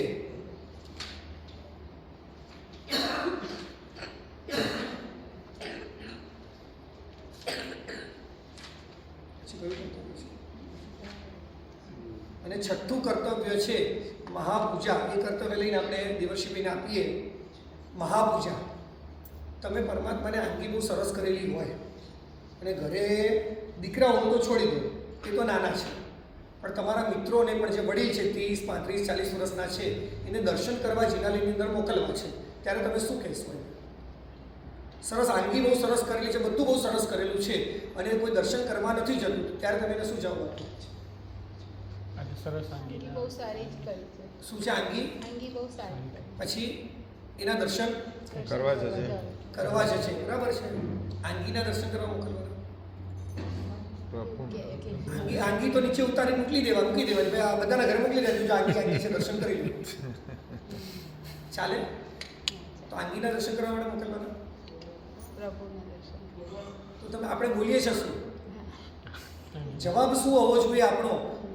બાળ જીવો માટે મહાપૂજાનું આયોજન હોય, આપણો જવાબ એક જ હોવો જોઈએ કે પરમાત્માને સોના, રૂપા, ચાંદી, હીરા, મોતીથી શણગાર કરેલા પરમાત્માની અદ્ભુત અંગ રચના કરવામાં આવી છે. એ સોના, રૂપા, ચાંદી, હીરા, મોતીની અંદર પણ મારા પ્રભુના મુખ ઉપરનો જે વૈરાગ્ય અને વિતરાગતા છે ને એ જોવા દર્શન કરીને આવી જાય. સોના રૂપાની અંદર પ્રભુ બેઠા છે, ચાંદીની અંદર બેઠા છે, ઠાઠ ઠઠારાની અંદર પ્રભુ બેઠા છે, છતાં પણ પ્રભુના મુખ ઉપરનો જે વૈરાગ્ય અને વિતરાગતા છે ને એના દર્શન કરવા જઈએ, દર્શન કરીએ. આવું કહીએ કોઈ દિવસ? આપણે દર્શન કરવા જઈએ ત્યારે પણ શું જોઈએ ખબર છે? પરમાત્માને આંગી બહુ ફાઇન છે, સોનાનો વર્ક બહુ સરસ લગાવેલો છે, ચાંદીનો વર્ક બહુ સરસ લગાવેલો છે, ફૂલોનું ડેકોરેશન બહુ ફાઇન છે. આ બધું કોની માટે છે ખબર છે? આ બાળ જીવો માટે છે. જે બાળકો છે એને આવું નવું જોવું, નવું ડેકોરેશન ગમતું હોય. આપણે તો વડીલ થયા, આપણે મોટા થયા, આપણે સમજુ થયા અને હજુ પણ જો આપણે આંગીના દર્શન કરવા જશું તો આપણે પહોંચશું ક્યારે મોક્ષ સુધી? અને આ એક આંગી દ્વારા આપણને શીખવા માટે પરમાત્મા એક શીખ આપે છે કે જેમ પ્રભુ આ બધા સોના, ચાંદી, હીરા, મોતીના વચ્ચે પણ પરમાત્મા વૈરાગ્ય અને વિતરાગતાથી બેઠા છે, એમ તું સંસારના ભોગ સુખની અંદર પણ તારે રહેવાનું છે, તો સંસારના ભોગ સુખની અંદર પણ તું નિર્લેપ થઈને રહેજે. આ પરમાત્મા આપણને એક હિત શિક્ષા આપે છે. સંસારની અંદર રહ્યા છો પણ એની અંદર જે ભોગ, સુખ ને બધું જ છે એની અંદર નિર્લેપ થઈને તારે રહેવાનું છે, એવી પ્રભુએ ગીત શિક્ષા આપે છે. મહાપૂજા કોની માટે હતી? અને મહાપૂજા વર્ષમાં એકવાર કરવી જોઈએ.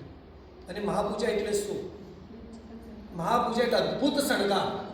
પરમાત્માના સાચા પુષ્પથી, સોનાથી, ચાંદીથી, અલગ અલગ ડેકોરેશનથી પરમાત્માને એટલી સુંદર મહેલ બનાવવાનો. મેં કાલે કીધેલું જીનાલય એટલે જીન વત્તા આલય, આલય એટલે મહેલ. પરમાત્માનો મહેલ એટલો અદ્ભુત સુશોભન કરવાનો હોય કે આવનારાને જોતાને લાગે કે આ 3 લોકના નાથનું જીનાલય છે. શું અદ્ભુત ડેકોરેશન છે, શું અદ્ભુત એનો શણગાર છે અને જોતા જ ભાવોની વૃદ્ધિ થઈ જતી હોય. અને આવો અદ્ભુત શણગાર વર્ષમાં એકવાર અવશ્ય કરવો જ જોઈએ. શ્રી સંઘને આમંત્રણ આપવું જોઈએ કે શ્રી સંઘ આજે પરમાત્માની મહાપૂજાનું આયોજન કરવામાં આવેલું છે. શ્રી સંઘ વતી તમે દર્શન કરવા માટે પધારો. અને એ વખતે અલગ અલગ થીમ સાથે અમારે પણ અત્યારે પરીક્ષણ ચાલતા હોય ભારતની અંદર, દરેક જિનાલયની અંદર એવરીડે કોઈકના કોઈ જિનાલયની અંદર મહાપૂજાઓ રાખવામાં આવે. મહાપૂજાની સાથે અલગ અલગ થીમ રાખવામાં આવે છે. કોઈ જગ્યાએ શાસન રક્ષાની થીમ, કોઈક જગ્યાએ જીવદયાની થીમ, કોઈક જગ્યાએ અલગ અલગ એક નરક અને દેવલોક શું છે એની થીમ, કોઈક જગ્યાએ અભક્ષ્ય ખાવાથી શું પાપો લાગી રહ્યા છે એની થીમ. આવી અલગ અલગ પરમાત્માના જિનાલયના મહાપૂજાઓ કરી અને બાળ જીવો છે એને પ્રભુ તરફ આકર્ષિત થતા હોય છે. આપણે સૌથી પહેલાં નાના હતા ત્યારે અમને યાદ છે કે અમે પાઠશાળા જતા ને તો દર સોમવારે અમારા સાહેબ છે ને અમારા કરતાં બુદ્ધિશાળી જોઈએ, સાહેબ હોય બુદ્ધિશાળી જોઈએ. અમને દર સોમવારે પ્રભાવના આપતા, પણ પ્રભાવનામાં છે ને કપ આપતા, રકાબી ના આપતા. કપ સોમવારે આપી દે અને પછી જાહેરાત કરે કે હવે મંગળથી શનિમાં ગમે ત્યારે રકાબી આપશું. એટલે પાછળ જવાની ઈચ્છા ન થાય, મમ્મી ઘરથી ધક્કો મારીને મોકલે, રકાબી લઈને આવતું. કપ છે તો રકાબી તો જોઈશે ને, એટલે ઘરથી ધક્કો મારે રકાબી માટે. એટલે રકાબી લેવા માટે મંગળથી બુધવારે, મંગળથી શનિ રોજ જવું પડે. જો ન જઈએ તો કપ અધૂરો લાગે અને ઘરે ચાલે નહીં. એટલે પ્રભાવનાની લાલચથી પાઠશાળા જતા થયા. અને એ લાલચ એક હતી, ખાલી કપ રકાબીની કિંમત નથી, પણ એક લાલચ હતી કે કંઈક મને મળે છે ને. આજે દરેક બાળકોને હોય તો એક લાલચથી જ્યારે પાઠશાળા જતા થયા ને, ત્યારે પ્રભુ શાસનના મર્મ સુધી પહોંચ્યા અને પ્રભુ શાસનના હૃદયને હાર્દને અમે સમજી શક્યા.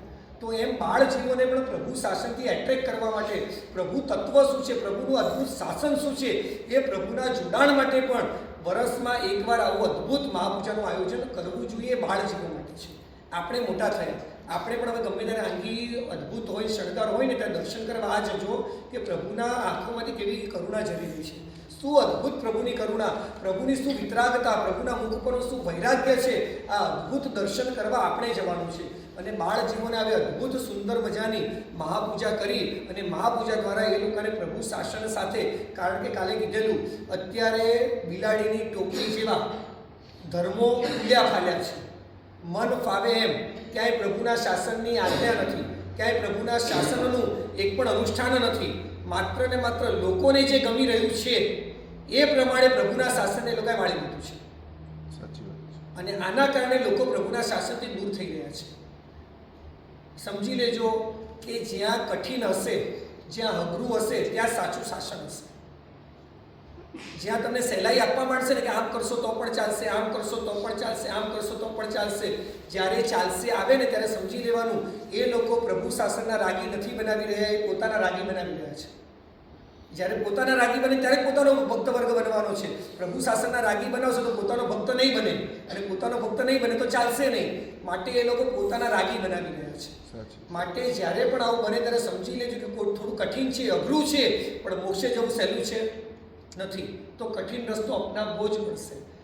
સર કડક હશે તો પહેલો નંબર આવશે કે ઢીલા હશે તો પહેલો નંબર આવશે? કડક હશે તો. ચા કડક ભાવે કે મોળી વાઈટ ભાવે? કડક ભાવે. ઢોસો કડક ભાવે કે ઢીલો ભાવે? સેવ કડક ભાવે કે પોચી ભાવે? કડક ભાવે. અને ગુરુ જોઈએ કેવા જોઈએ? એકદમ પોચા. બધું ચલાવી લેવા જોઈએ. ચા કડક જોઈએ, ઢોસો કડક જોઈએ, સર કડક જોઈએ, પણ ગુરુ પોચા જોઈએ. કંઈ પણ કરો તો ગુરુ ચલાવી લેવા જોઈએ. ક્યારેય નહીં. જ્યારે કડકાઈ આવશે, આચાર ચુસ્તતા આવશે, ત્યારે સમજી લેવાનું શાસન અહીંયા જ છે. અને આ જ શાસન આપણને મોક્ષ સુધી લઈ જશે. એટલે આજે 3 કર્તવ્ય મેં લીધા છે. એક સ્નાત્રમહોત્સવ, એક સાધારણની વૃદ્ધિ, અને 3જા નંબરની અંદર મહાપૂજા. આ કર્તવ્ય આપણે અવશ્ય આપણા જીવનની અંદર કરવા જોઈએ. વિશેષના કર્તવ્ય દેવર્ષિભાઈ લઈ રહ્યા છે.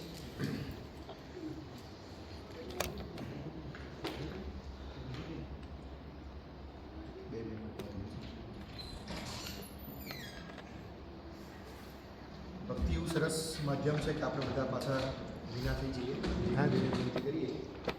2 મિનિટ આને કોઈ પગ લઈએ પછી આપણે આગળ લગભગ 30 મિનિટ છે ને એમાં બીજા 7 કર્તવ્યો બતાવવાના છે. એટલે લગભગ 4 મિનિટ દરેક કર્તવ્ય આપણે પ્રયત્ન કરશું. हम न सोचे हमें क्या मिला है, हम ये सोचे किया क्या है अरमान, फूल खुशियों के बाटे सभी को, सबका जीवन भी बन जाए मधुवन, अपनी करुणा कजर तो बहा के पावन हर एक मन का कोना, हम चले नेक रास्ते पे हमसे भूल कर भी कोई भूल हो ना, इतनी शक्ति हमें दे दाता, मन का विश्वास कमजोर होना, दूर अज्ञान के हो अंधेरे, तू हमें ज्ञान की रोशनी दे,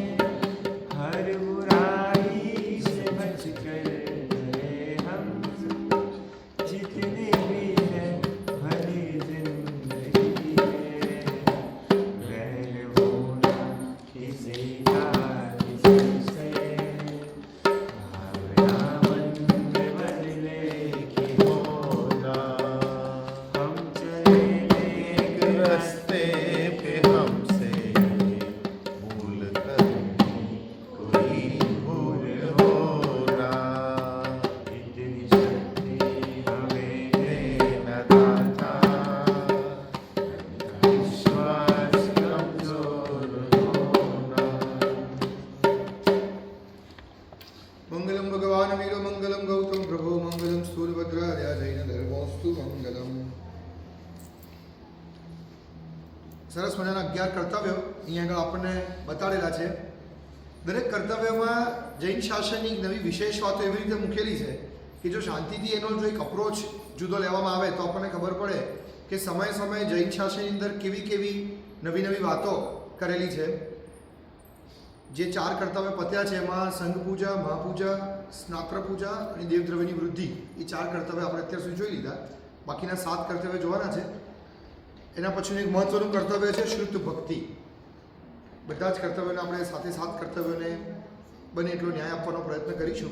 દરેક કર્તવ્યમાં ઇન્ડિવિજ્યુઅલી આપણે શું કરી શકીએ, આ 2 વસ્તુ મારા દરેક કર્તવ્યમાં કહેવી છે કે દરેક કર્તવ્યમાં ઇન્ડિવિજ્યુઅલી આપણે શું કરી શકીએ. જૈન શાસન એટલું બધું મહાન છે કે વાતો કેટલી બધી મોટી મોટી કરશે.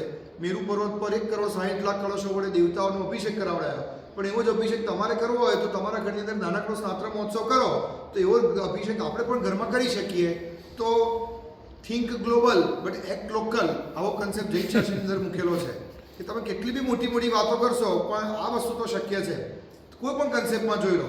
કોઈને એમ થાય કે ભાઈ જૈન શાસનમાં ખરેખર મોક્ષમાં જવું હોય તો શું કરવું પડે, તો કે ભાઈ દીક્ષા જ લેવી પડે, દીક્ષા લો તો જ તમે મોક્ષમાં જઈ શકો.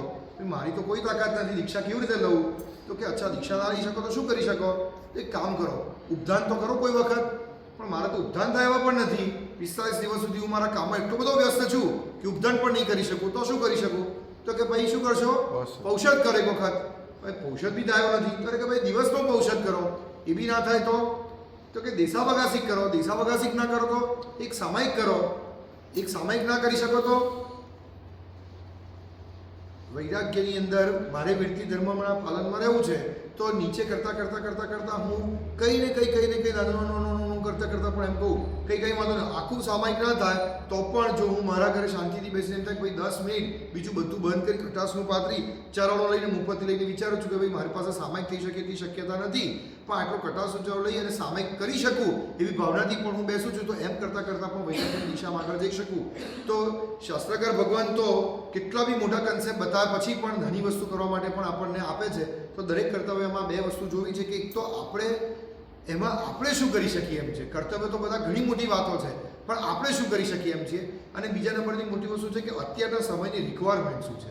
દરેક કર્તવ્યોની અંદર કરંટ સમયની અંદરની રિક્વાયરમેન્ટ જો આપણે શાંતિથી સમજીશું નહીં તો ઘણી વખત એ વસ્તુને આપણે ન્યાય નહીં આપી શકીએ. શુદ્ધ ભક્તિના કર્તવ્યની અંદર શ્રુતને સાચવવાનું છે. દરેક સમય જૈન શાસનની અંદર શુદ્ધને અપડેટ કરવાની મેથડ મૂકેલી છે. જેમ કે મારું સાહેબ ભગવાનની કેવલદાન થયું તો ત્રિપદી આપી અને ગણધર ભગવંતોએ દ્વાદશાંગીની રચના કરી. કઈ ત્રિપદી આપી છે? તમને કીધેલા તો 3 શબ્દ. ભગવાને સૌથી પહેલાં જ્યારે કેવલદાન થયું અને સંવત્સરણ રચાયું અને ગણધર ભગવાન પાસેથી દ્વાદશાંગીની રચના થઈ, 3 શબ્દ માત્ર ભગવાન બોલ્યા અને ગણધર ભગવંતોએ માત્ર ને માત્ર, તમે વિચાર કરો કે ગૌતમ સ્વામી ભગવાન એ જન્મે બ્રાહ્મણ છે. આમ જોવા જોઈએ તો બીજું કોઈ જૈનિઝમ શાસ્ત્રનો એમને અભ્યાસ કરેલો નથી. જ્યાં સુધી સંવત્સરનો દાદરો ચડે છે ત્યાં સુધી તો મગજમાં અહમની ટોચ કક્ષા પર છે કે હું કોણ છું, આ બધા દેવો તો મારે ત્યાં આવે છે, પણ કંઈ વાંધો નહીં, ચાલો એક વખત કોઈ મહાવીર આવે છે તો એક વખત આંટો મારી આવું, અને કદાચ જો આ મારી જોડે આવી જાય તો હવે આખું જગત મારાથી જીતી જશે. આટલો અહમ સાથે સંવત્સરનો દાદરો ચડવા માટે તૈયાર થયા છે. અને એ વખતે માત્ર ને માત્ર ભગવાનના એક શક્તિપાતને કારણે ભગવાન એની સામે નજર નાખે છે કે ગૌતમ આવ્યો છું, તને આત્મામાં શંકા છે. આ માત્ર શરૂઆતમાં પહેલાં દ્રવ્ય સ્વરૂપે અને પછી શબ્દ સ્વરૂપે શક્તિપાત થયો અને ગૌતમ સ્વામી ભગવાનનો 1 સેકન્ડમાં આખો અપ્રોચ બદલાઈ ગયો. ઘણી વખત એવી મને મજા આવે ગૌતમ સ્વામી ભગવાનની વાત કરું ત્યારે એક વખત એવો પણ વિચાર આવે કે એક અહમ નામનો દુર્ગુણ પણ ભગવાનની નજીક લઈ જવામાં એમને મદદરૂપ બન્યો. અત્યાર સુધી ભગવાન પાસે સદગુણો માગીએ છીએ, પણ ગૌતમ સ્વામી ભગવાનના કેસમાં એવું બન્યું કે અહમ નામનો દુર્ગુણ એ ભગવાનની નજીક લઈ જવામાં એમને મદદરૂપ બની ગયો અને એ અહમ આગળ એમને લઈ ગયો. અને પછી ભગવાન પાસે જાય છે અને ગણધર ભગવાન એ ઉપમયવા, વિગમયવા, દુયવા, આ 3 શબ્દ ઉત્પન્ન થાય છે, સ્થિર થાય છે અને નાશ પામે છે. આ 3 શબ્દ સાંભળે છે અને ગણધર ભગવાન દ્વાદશાંગીની રચના કરે છે. આપણે જે કંઈ 14 પૂર્વ, 10 અંક, 12 અંક જેટલું પણ વિચારે છે આખું શ્રુત એ બધું આ દ્વાદશાંગીમાં આવી જાય છે. એ સમયે લખવાની પદ્ધતિ અવેલેબલ નથી, જે પણ હોય બધા સાંભળે છે અને ખૂબ તીક્ષ્ણ બુદ્ધિને કારણે બધા પોતપોતાની રીતે બધું યાદ રાખી લે છે. ખાલી મારે બતાડવું છે કે શ્રુતનો વારસો આપણા સુધી કેવી રીતે પહોંચ્યો છે અને હવે આપણી કઈ જવાબદારી બની જાય છે. સમયે સમયે જૈન શાસનની અંદર સિદ્ધાંતને મૂળભૂત રીતે પકડી રાખીને કેટલી બધી ફ્લેક્સિબિલિટી આપી છે એ આપણે ટૂંકાણમાં જોવાનું છે. આપણી જવાબદારી આમાં કેટલી બધી મહત્વની બની જાય છે. આટલું બધું શ્રુત આપ્યું છે અને શ્રુતનો સૌથી પહેલો એક મોટો પડાવ ક્યાંય ઊભો રહે છે? સ્થૂલભદ્ર પાસે. ભદ્રભાઉ સ્વામી એ સ્થૂલભદ્રને ભણાવતા જાય છે. 10 પૂર્વ 14 પૂર્વ આપણને ખ્યાલમાં છે જ. અને ત્યાં આગળથી સૌથી પહેલાં એ સ્થૂલભદ્રજી પાસે ભદ્રભાઉ સ્વામી એ છેલ્લા શ્રુત કેવલી આ સમયના છે. એના પછી 14 પૂર્વ સૂત્રના અર્ધથી આગળ ગયા નથી, માત્ર સૂત્રથી આગળ ગયા છે, કારણ કે સ્થૂલભદ્રજીને 14 પૂર્વ સૂત્રથી જ મળ્યા, અર્ધથી માત્ર 10 પૂર્વ મળ્યા. અને એમ કરીને શુદ્ધ કેવલીનો સૌથી પહેલો એક પડાવ ત્યાં આવે છે. હવે એનો નેક્સ્ટ બીજો ફેઝ ક્યાં આગળ આવે છે? એટલું બધું શુદ્ધ ભેગું થઈ ગયું હતું દ્વાદશાંગીમાં, જૈન શાસનમાં ચારે બાજુ કેટલા બધા આચાર્ય મહાત્મા પાસે કેટલું બધું જાત જાતનું શુદ્ધ બધા યાદ રાખીને કરે. કોઈને પણ એમના શિષ્યને ભણાવવું હોય તો પોતાને જેટલું યાદ કરેલું હોય બધું એમના શિષ્યને માત્ર ને માત્ર યાદ રાખીને કરી દે. આવું શક્ય છે અત્યારના સમયમાં? કેવી રીતે શક્ય બને? આપણે તો લખેલું તો હોવું જોઈએ ને, લખ્યા વગર તો ખબર પડે જ નહીં ને. આપણને તો એમ તો કેવી રીતે બને? અત્યારે પણ શક્ય છે. આપણી સામે પણ આવા બધા ઉદાહરણો આજના સમયમાં શક્ય છે. જેમ કે નાનકડી દીકરી છે જે અમારા ત્યાં આગળ અમે મને રોજ જઈએ, શું નામ છે? મિશિકા, હે ને? કેટલા ગીતો એને આવડી ગયા છે? એને વાંચતા આવડે છે? ના. અને કેટલા બધા ગીતો આવડે છે. કોઈને પૂછે કે આમનું કયું ફેવરિટ ગીત છે તો ગાય, આમનું કયું ફેવરિટ ગીત છે તો ગાય, આમને શું આવડે છે તો ગાય. તો આટલા નાના બાળકને અમારી ત્યાં અમારી તપોવની પ્રીસ્કૂલ છે, એમાં 3 વર્ષનો બાળક છે, આદિત્ય કરીને નામ છે. એ 3 કે કદાચ હવે 4 વર્ષનો થયો હશે, હવે જુનિયર કેજીમાં કેવી રીતે આવે, 4 વર્ષની લગભગ ઉંમર હશે. એને આખા 2 પ્રતિક્રમણ, આખા 5 પ્રતિક્રમણ અતિચા રજિશાદી સહિત મોડે થઈ ગયા છે. અને માત્ર ને માત્ર સાંભળીને, વાંચતા તો આવડવાનું જ નથી. તો સાંભળવાની, શ્રુતને યાદ રાખવાની શ્રવણ શક્તિને કારણે શ્રુત આટલું બધું યાદ રહી જાય. એ વખતે પણ બધા આટલું બધું યાદ રાખીને પ્રયત્ન કરતા હતા. પછી એક સમય એવો આવ્યો કે એવું લાગ્યું કે હવે આ શક્ય નહીં બને. એટલે દેવળટીકાની ક્ષમણે વલ્લભીપુરની અંદર 500 આચાર્ય મહાસાહેબને ભેગા કર્યા. 500 આચાર્ય મહાત્માને ભેગા કરવા પણ બહુ અઘરી વસ્તુ છે. આપણે 500 માણસો પણ ભેગા થતા તકલીફ પડે. એમાં 500 લીડરને ભેગા કરવા અને પાછા લીડરને ભેગા કરીને કંઈક કામ કરાવડાવે, એટલે બહુ જ અઘરી વસ્તુ છે. તો 500 આચાર્ય મહાત્માને ભેગા કરે અને બધા મહાત્માને કીધું કે આપને જેટલું પણ શ્રુત યાદ હોય એ બધું આપણે લખતા જઈએ, કારણ કે હવે આપણી જે મેમરી છે એ ધીમે ધીમે ઓછી થતી જાય છે અને આ શ્રુત આગળ જશે નહીં. તો આપણે બધું લખી નાખીએ. અને દેવળટીકાની ક્ષમાની હાજરીમાં એ વખતે બધું શ્રુત પેપર પર આવવાનું ચાલુ થયું. જ્યારે યાદ રાખતા હતા અને પેપર પર આવવાનું ચાલુ થયું તો એમાં પણ કંઈક બીજી હિંસા પણ થઈ હશે ને, કારણ કે એટલા તારપત્ર મંગાયા હશે, સહી થઈ હશે, તો પણ આવો બધો થઈ હશે.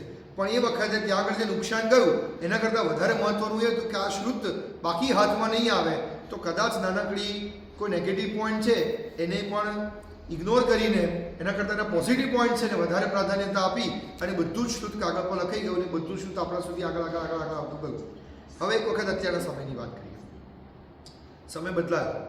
ગુજરાતીમાંથી ઇંગ્લિશની અંદર કન્વર્ઝન થવાનું ચાલુ થયું. લગભગ મોટાભાગની બુક ગુજરાતીમાંથી હવે બધું ઇંગ્લિશમાં કરવાનું ચાલુ થયું. હવે ઇંગ્લિશથી પણ એક સ્ટેપ આગળ આવવાનું ચાલુ થયું, કારણ કે હવે વાંચવાનો પણ ધીમે ધીમે મહાવરો જતો ગયો. તમારો સંઘ તો નસીબદાર છે કે તમે બુક્સ મંગાવો છો. અમારા સંઘમાં તો બુક્સ લોકો પાછી આપી દે, કારણ કે બધાના ઘરમાં એટલી બધી ચોપડીઓ પડી છે. એટલે મારા સાહેબે ગયા વર્ષે એવી જાહેરાત કરી કે ભાઈ જેમના પણ ત્યાં કોઈ એક્સ્ટ્રા બુક હોય તો અહીંયા આગળ મૂકી જજો, તો પછી હું જેમને પણ જ્ઞાન ભંડારમાં જરૂર હશે તો મૂકી દઈશ. તો 3 દિવસની અંદર લગભગ 25,000 ચોપડીઓ આવી ગઈ. આખો ગોદાવરી સંઘની અંદર જ ગયા જ વર્ષની કે ગયા કે આગલા વર્ષે મનોભૂષણ માર સાહેબ હતા, આખો સબનો ઉપવાસ એટલી ચોપડીઓથી ભરી ગયો. જેને બધે છેલ્લા બધી 2 દિવસ પછી માર સાહેબે બંધ કરી દીધું, હવે તો લઈ જ નહીં શકું. અરે માર સાહેબ આવડી અમારી 4 ચોપડીઓ પણ લઈ લો ને, અમારા ઘરે સચવાતી નથી. અને શ્રુતનો વારસો આપણે આપણા ઘરથી બહાર સંઘની અંદર આપવાનો ચાલુ કર્યો. અને આપણા પાસેનો શ્રુતનો વારસો હવે ધીમે ધીમે વાંચવા માટે પણ કોઈ તૈયાર નથી. તો હવે શું કરવું? હવે આવનારી પેઢી માટે હવે આપણી જવાબદારી શું બની જાય છે? મારે એમ કેવું છે કે સમયે જૈન શાસન એટલી ફ્લેક્સિબિલિટી આપી કે સિદ્ધાંતને પકડી રાખો, મૂળ કન્સેપ્ટ છે એને પકડી રાખવાનો છે, એને હલાવવાનું નથી. આપણે એવું નથી કરવાનું કે પ્રતિક્રમણ ઇંગ્લિશ પ્રતિક્રમણમાં કન્વર્ટ કરી દઈએ એટલે સૂત્રને છોડી દેવાની એવી વાત નથી, પણ સૂત્રને બધા સુધી પહોંચાડવાની વાત તો બધી જગ્યાએ કરેલી જ છે. પહેલાં બધા સૂત્ર મોડે યાદ રાખતા હતા, પછી મોડે યાદ રહેવાનું ઓછા થયા તો લખીને ચાલુ થયા, પછી ગુજરાતીમાં વાંચવાના બંધ થયા તો ઇંગ્લિશમાં ચાલુ થયા, હવે ઇંગ્લિશ વાંચવાના બંધ થયા તો હવે શું કરવું પડશે એ આપણે નક્કી કરવાનું છે. તો જે સમયે જેટલા પણ નવી અપગ્રેડેશન થતું હોય, ઘણી બધી શ્રુતિની આરાધના હવે ઓડિયો અને વિડીયો ફોર્મેટમાં પણ ચાલુ થઈ છે. કેટલા બધા મહાત્માના ઓડિયો, કેટલા બધા મહાત્માના વિડીયો. એક બહુ જ સરસ કોઈ શ્રાવક છે, તમારા સુધી પણ કદાચ પહોંચતું હશે, જે રોજ એક ઓડિયો રિલીઝ કરે છે માત્ર 17, 18, 20 મિનિટની, અને એનું નામ છે આજની ધર્મકથા. કદાચ જો તમારા સુધી પહોંચી હશે તો મને ખબર નથી. રોજ એમની 20 મિનિટની ઓડિયો આવે અને ક્યારથી શરૂ કરીને ઇતિહાસની વાતો એ શ્રાવક કરે છે. અને એટલી સરસ મજાની ઓડિયો, એટલે કોઈ ગ્લેમર નહીં એમાં કે તમે જોયા કરો, સ્ક્રીન ટાઈમ બધે કંઈ નહીં. તમે રસ્તામાં જાઓ છો અને ઓડિયો ચાલુ કરી દો અને એટલી સરસ મજાની એની અંદર વાર્તા, માત્ર વાર્તા, હો, કોઈ બીજી સલાહ સૂચન કંઈ જ નહીં. કદાચ કોઈ નાનકડો પાઠ હશે તો એકાદ લીટી બોલતા હશે, બાકી એકદમ સરસ મજાની વાર્તા. આજની ધર્મકથાના લોકોને કેટલા હજારો લોકો સુધી શ્રુત પહોંચાડવાનું ચાલુ કર્યું. તો શ્રુતને આગળ લઈ જવાનો એક નવો માર્ગ શરૂ થયો કે ભાઈ હવે વાંચન પણ ઓછું થઈ ગયું, વાંચવાનો મારી પાસે સમય નથી, તો ચલો ઓડિયોના ભાગરૂપે ચાલુ કર્યું. કેટલીક જગ્યાની વિડીયોઝ ચાલુ થઈ, એનિમેટેડ વિડીયોઝ ચાલુ થઈ. બાળકોને હવે સ્ટોરી બુક વાંચવા માટેની મજા નથી આવતી, કારણ કે વિડીયો ગેમ જોઈ રહ્યા છે. હવે શું કરવું? તો નાનકડી જે શાસ્ત્રના સંદર્ભમાં વેલિડ ફોર્મેટ છે એવા ફોર્મેટમાં એનિમેટેડ વિડીયોની સ્ટોરી પણ ધીમે ધીમે અવેલેબલ ચાલુ થઈ. ચોક્કસ એની અંદર કેટલા બધા કોન્ટ્રોવર્શિયલ મુદ્દા છે, પણ શ્રુતને આગળ લઈ જવા માટેનો પ્રયત્ન એ દરેક સમયે દરેક અલગ અલગ લોકોએ કર્યો છે. હું એવું પર્સનલી એવું માનું છું, મારે જયસુંદર સુરી માર સાહેબ જોડે ખૂબ ડિટેલમાંની ચર્ચા થઈ હતી કે આ વિડીયો ફોર્મેટમાં જવું જોઈએ કે ના જવું જોઈએ. આ તો વિડીયો ફોર્મેટમાં જતા જઈશું તો બધા બુક્સ વાંચતા જ બંધ થઈ જશે. તેમણે એ વખતે મને કીધું હતું કે દેવરથી ગણિત સમાસમણે વિચ્યું હશે કે જો લખવાનું ચાલુ કરશું તો બધા મોડે યાદ રાખતા જ બંધ થઈ જશે, તો શુદ્ધનો વારસો આગળ જતો જ બંધ થઈ જશે. તો જૈન શાસન એટલું બધું ફ્લેક્સિબલ છે કે જે સમયે જે પદ્ધતિ ચાલુ થઈ, અને એટલા જ માટે જૈનિઝમ હજી સુધી પણ પોતાના સિદ્ધાંતોને સાથે રાખીને અકબંધ હજારો વર્ષો પછી પણ શક્ય છે. આપણે પણ આવા રસ્તા વિચારવો જોઈએ કે શ્રુતની અંદર આપણે શું કન્ટ્રીબ્યુટ કરી શકીએ કે જેના કારણે શ્રુતનો વારસો આગળ જઈ શકે. જંબુ વિજયજી મહારાજ સાહેબ જે હમણાં થોડાક વર્ષો પહેલાં કાળ કરી ગયા, એમના પણ શિષ્ય પુંડરીક વિજયજી મહારાજ સાહેબ હમણાં જ મને લાગે છે 2 મહિના પહેલાં જ સેમ રોડ એક્સિડન્ટમાં, જેવી રીતે જંબુ વિજયજી મહારાજ સાહેબ રોડ એક્સિડન્ટમાં ઓફ થઈ ગયા, એવી રીતે એમના શિષ્ય પુંડરીક વિજયજી મહારાજ સાહેબ એ જ રીતે એવા જ કોઈ લોકેશનની નજીકમાં એ પણ કાળ કરી ગયા. લગભગ મને ધ્યાનમાં છે ત્યાં સુધી 16 કે 18 ભાષાના જાણકાર હતા. જંબુ વિજયજી મહારાજ સાહેબ દુનિયાભરમાંથી કોઈ પણ વ્યક્તિ આવે તો જંબુ વિજયજી મહારાજ સાહેબ પાસે આવે, કારણ કે એને સમજી શકે એવી ભાષા એ માત્ર જંબુ વિજયજી મહારાજ સાહેબને આવે. એવા મહાત્મા રોડ એક્સિડન્ટમાં કોઈ ટ્રકની ટક્કરથી ઓફ થઈ ગયા, કાળ કરી ગયા, અને આપણે બધા જ એમને બેસીને જોતા રહ્યા એવી આપણી બધાની એકદમ, હું એવું કહી શકું કે કંગાળ હાલત છે. અને એ મહાત્માએ શ્રુતનું બહુ મોટું કામ કર્યું. એમની કેટલી બધી પ્રાચીન પ્રતો, હસ્તલિખિત પ્રતો કે જે પ્રતોનું હું ખોલી પણ ના શકું, હાથમાં લેવા જાઉં તો એક કાગળના 8 ટુકડા થઈ જાય, 10 ટુકડા થઈ જાય, જર્જરી થઈ જાય, એવી જૂની હજારો વર્ષ, કેટલા વર્ષો જૂની જેનો કોઈ હિસાબ પણ નથી, એવી બધી જૂની પ્રતો ક્યાં ક્યાં પડી છે એની બધી માહિતી એકઠી કરી કે ભાઈ કોઈ જગ્યાએ રાજસ્થાનમાં પડી છે, જેસલમેરમાં પડી છે, આબુમાં પડી છે, કે સિરોહીમાં પડી છે, અમદાવાદમાં પગથિયાના ઉપાસના કોઈ ભોંયરામાં પડી છે. આ બધી જ જગ્યાએ પડેલી પ્રતો એને પહેલાં નક્કી કર્યું કે આટલી પ્રતો અહીંયા આગળ પડી એવું લાગે છે. એ બધા જ જ્ઞાન ભંડારના મેનેજમેન્ટને અપ્રોચ કર્યો કે ભાઈ તમારે ત્યાં બધી પ્રતો પડી છે, તમે તો ખોલી છે? તો કે નથી ખોલી. આની ચાવી? તો કે મારા પપ્પાએ આપી હતી, એના પપ્પાએ આપી હતી, એના પપ્પાએ. ક્યાં પડી છે? પડી છે ખરી, વર્ષમાં 2 વખત હું ખોલું છું ખરો કે ભાઈ આ ચાવી એની અવેલેબલ છે ને એટલી ખોલી છે. કોઈ જગ્યાના તાળા પણ ના ખોલ્યા, અને બધા જ મેનેજમેન્ટનો કન્સર્ન લીધો. જ્યાં તાળા નહોતા ખોલતા ત્યાં તાળા તોડ્યા. એ બધા જ્ઞાન ભંડારમાં જાતે પોતે હાજરી આપી અને વર્ષો સુધી ત્યાં આગળ રહ્યા. એક પ્રતો ત્યાંથી બહાર કાઢી, એને જરાક પણ એની પ્રતો જર્જરિત ન થઈ જાય એ પ્રમાણે ખૂબ મહેનત કરી એને પ્રતોને પાછી તૈયાર કરી, અને પ્રતો ભવિષ્યમાં પાછી લાંબી ચાલે એટલા માટે બધી પ્રતોનું સ્કેનિંગ કર્યું. અને એવી હજારો પ્રતો જંબુ વિજયજી મહારાજ સાહેબે પોતે જાતે ઊભા રહી અને આપણા સુધી અવેલેબલ થાય. કોને વાંચવી ના વાંચવી એ તો ગુરુ ભગવાન નક્કી કરશે, પણ પ્રત હશે તો આપણે કોઈક વાંચવાનો પ્રયત્ન કરીશું. તો આપણા મહાત્મા શ્રુતને આગળ લઈ જવા માટે આખી જિંદગી કાઢી નાખી, દિવસ રાત.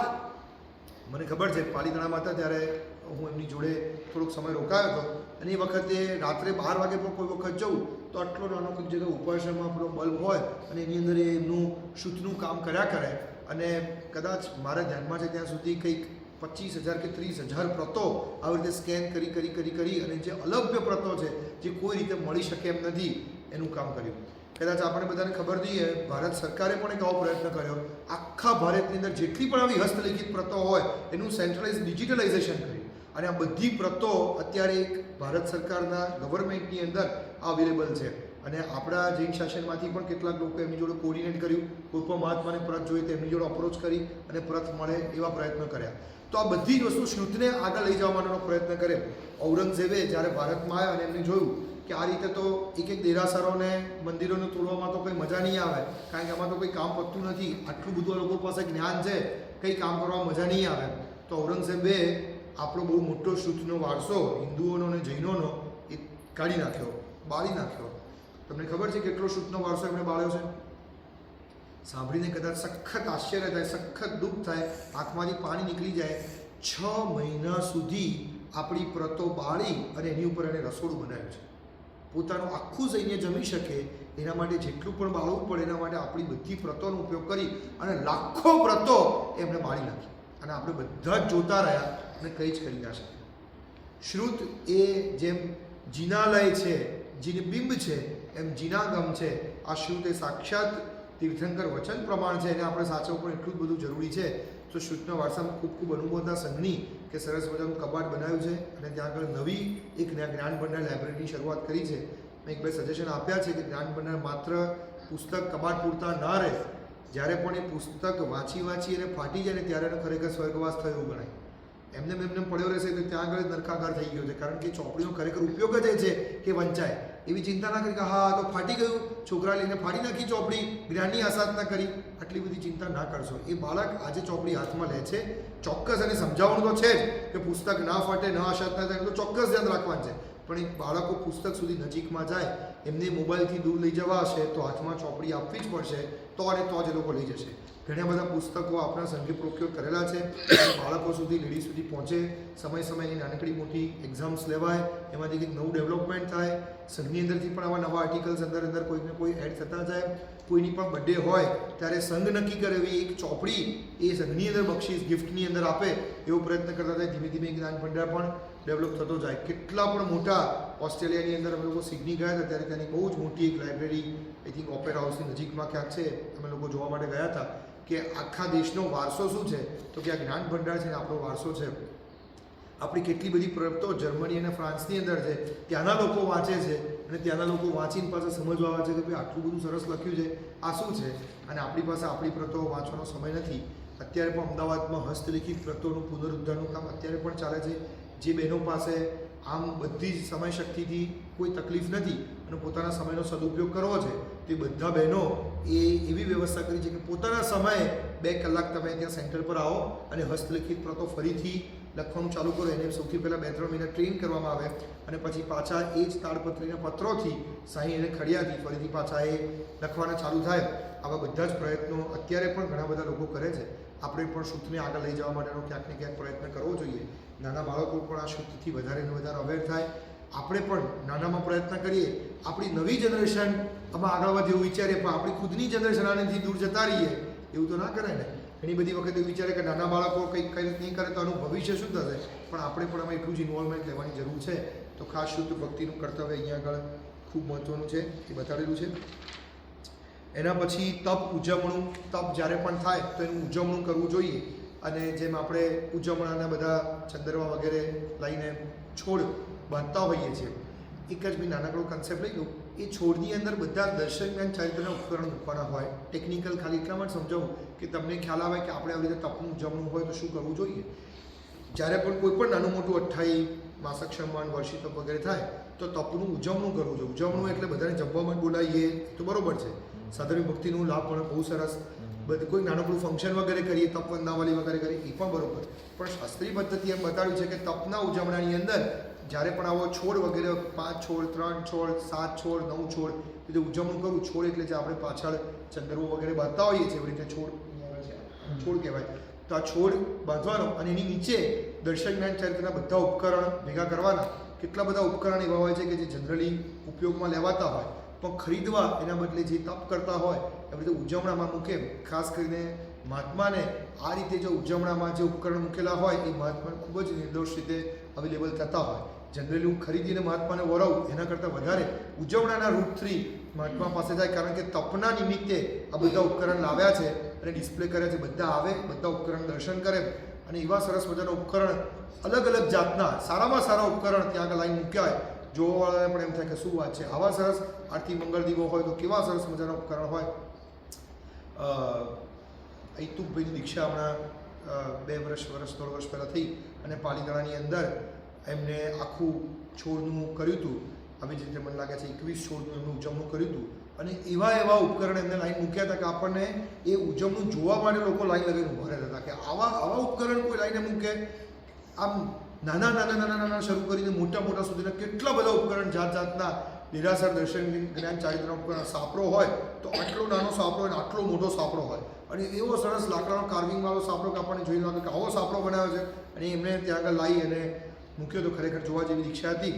તો ઉજવણું આ રીતે આપણે કરવું જોઈએ. બીજી બધી રીતે તો તપ ભલે ઉજવીએ પણ એક શાસ્ત્રીય પદ્ધતિ આ રીતે પણ કશું પણ કદાચ કંઈ જ શક્ય ના બને તો શાસ્ત્રીય પદ્ધતિને ધ્યાનમાં રાખીને માત્ર એક નાનકડું દર્શન જ્ઞાન સાહિત્યમાંથી કોઈ પણ એક ઉપકરણ પણ આપણી તપની અનુમોદના નિમિત્તે આપણે સંઘને કે ગુરુ ભગવાનને અર્પણ કરીએ એવો પ્રયત્ન ચોક્કસ કરવો જોઈએ. એ ઉજવણાની વાત અહીંયા આગળ કરેલી છે. એના પછી તીર્થયાત્રા 3 અલગ જાતની તીર્થયાત્રા કરેલી છે. અષ્ટાનિકા એટલે 8 દિવસનો મહોત્સવ ઉજવવા રૂપે તીર્થયાત્રા છે, એક રથયાત્રા છે અને એક તીર્થયાત્રા. તીર્થયાત્રામાં 3 યાત્રા 3 બાયફર્કેશન કરેલા છે. 8 દિવસનો મહોત્સવ કરો એની એક તીર્થયાત્રા કીધી છે, એક આપણે બધા તીર્થોની યાત્રા કરવા જઈએ એની વાત કરી છે અને એક જળયાત્રાનો વરઘોડો કરી એટલે ચાલતા આપણે બધા વરઘોડો કરવા જઈએ. ચૈત્ય પરિપાટી એ જુદી વસ્તુ છે અને ચાલતો સંઘ આપણે કાઢતા છરીપાલિત સંઘ કાઢીએ તીર્થયાત્રા કરવા માટે જઈએ એની જુદી વસ્તુ કરી છે, જેને રથયાત્રા તરીકે પણ ખાસ બધા જાણતા હોઈએ છીએ. તો આ રીતે પણ આખી કરતા યાત્રાનો વરઘોડો કરતા હોઈએ છીએ. તીર્થયાત્રા અલગ લોકોએ વિક્રમ રાજાએ જ્યારે પણ આવી રીતે તીર્થયાત્રા કાઢી હતી તેમાં 5000 આચાર્ય મહાત્મા હતા. ચાલતો સંઘ કાઢ્યો હતો તો 5000 આચાર્ય મહાત્મા સાહેબ હશે.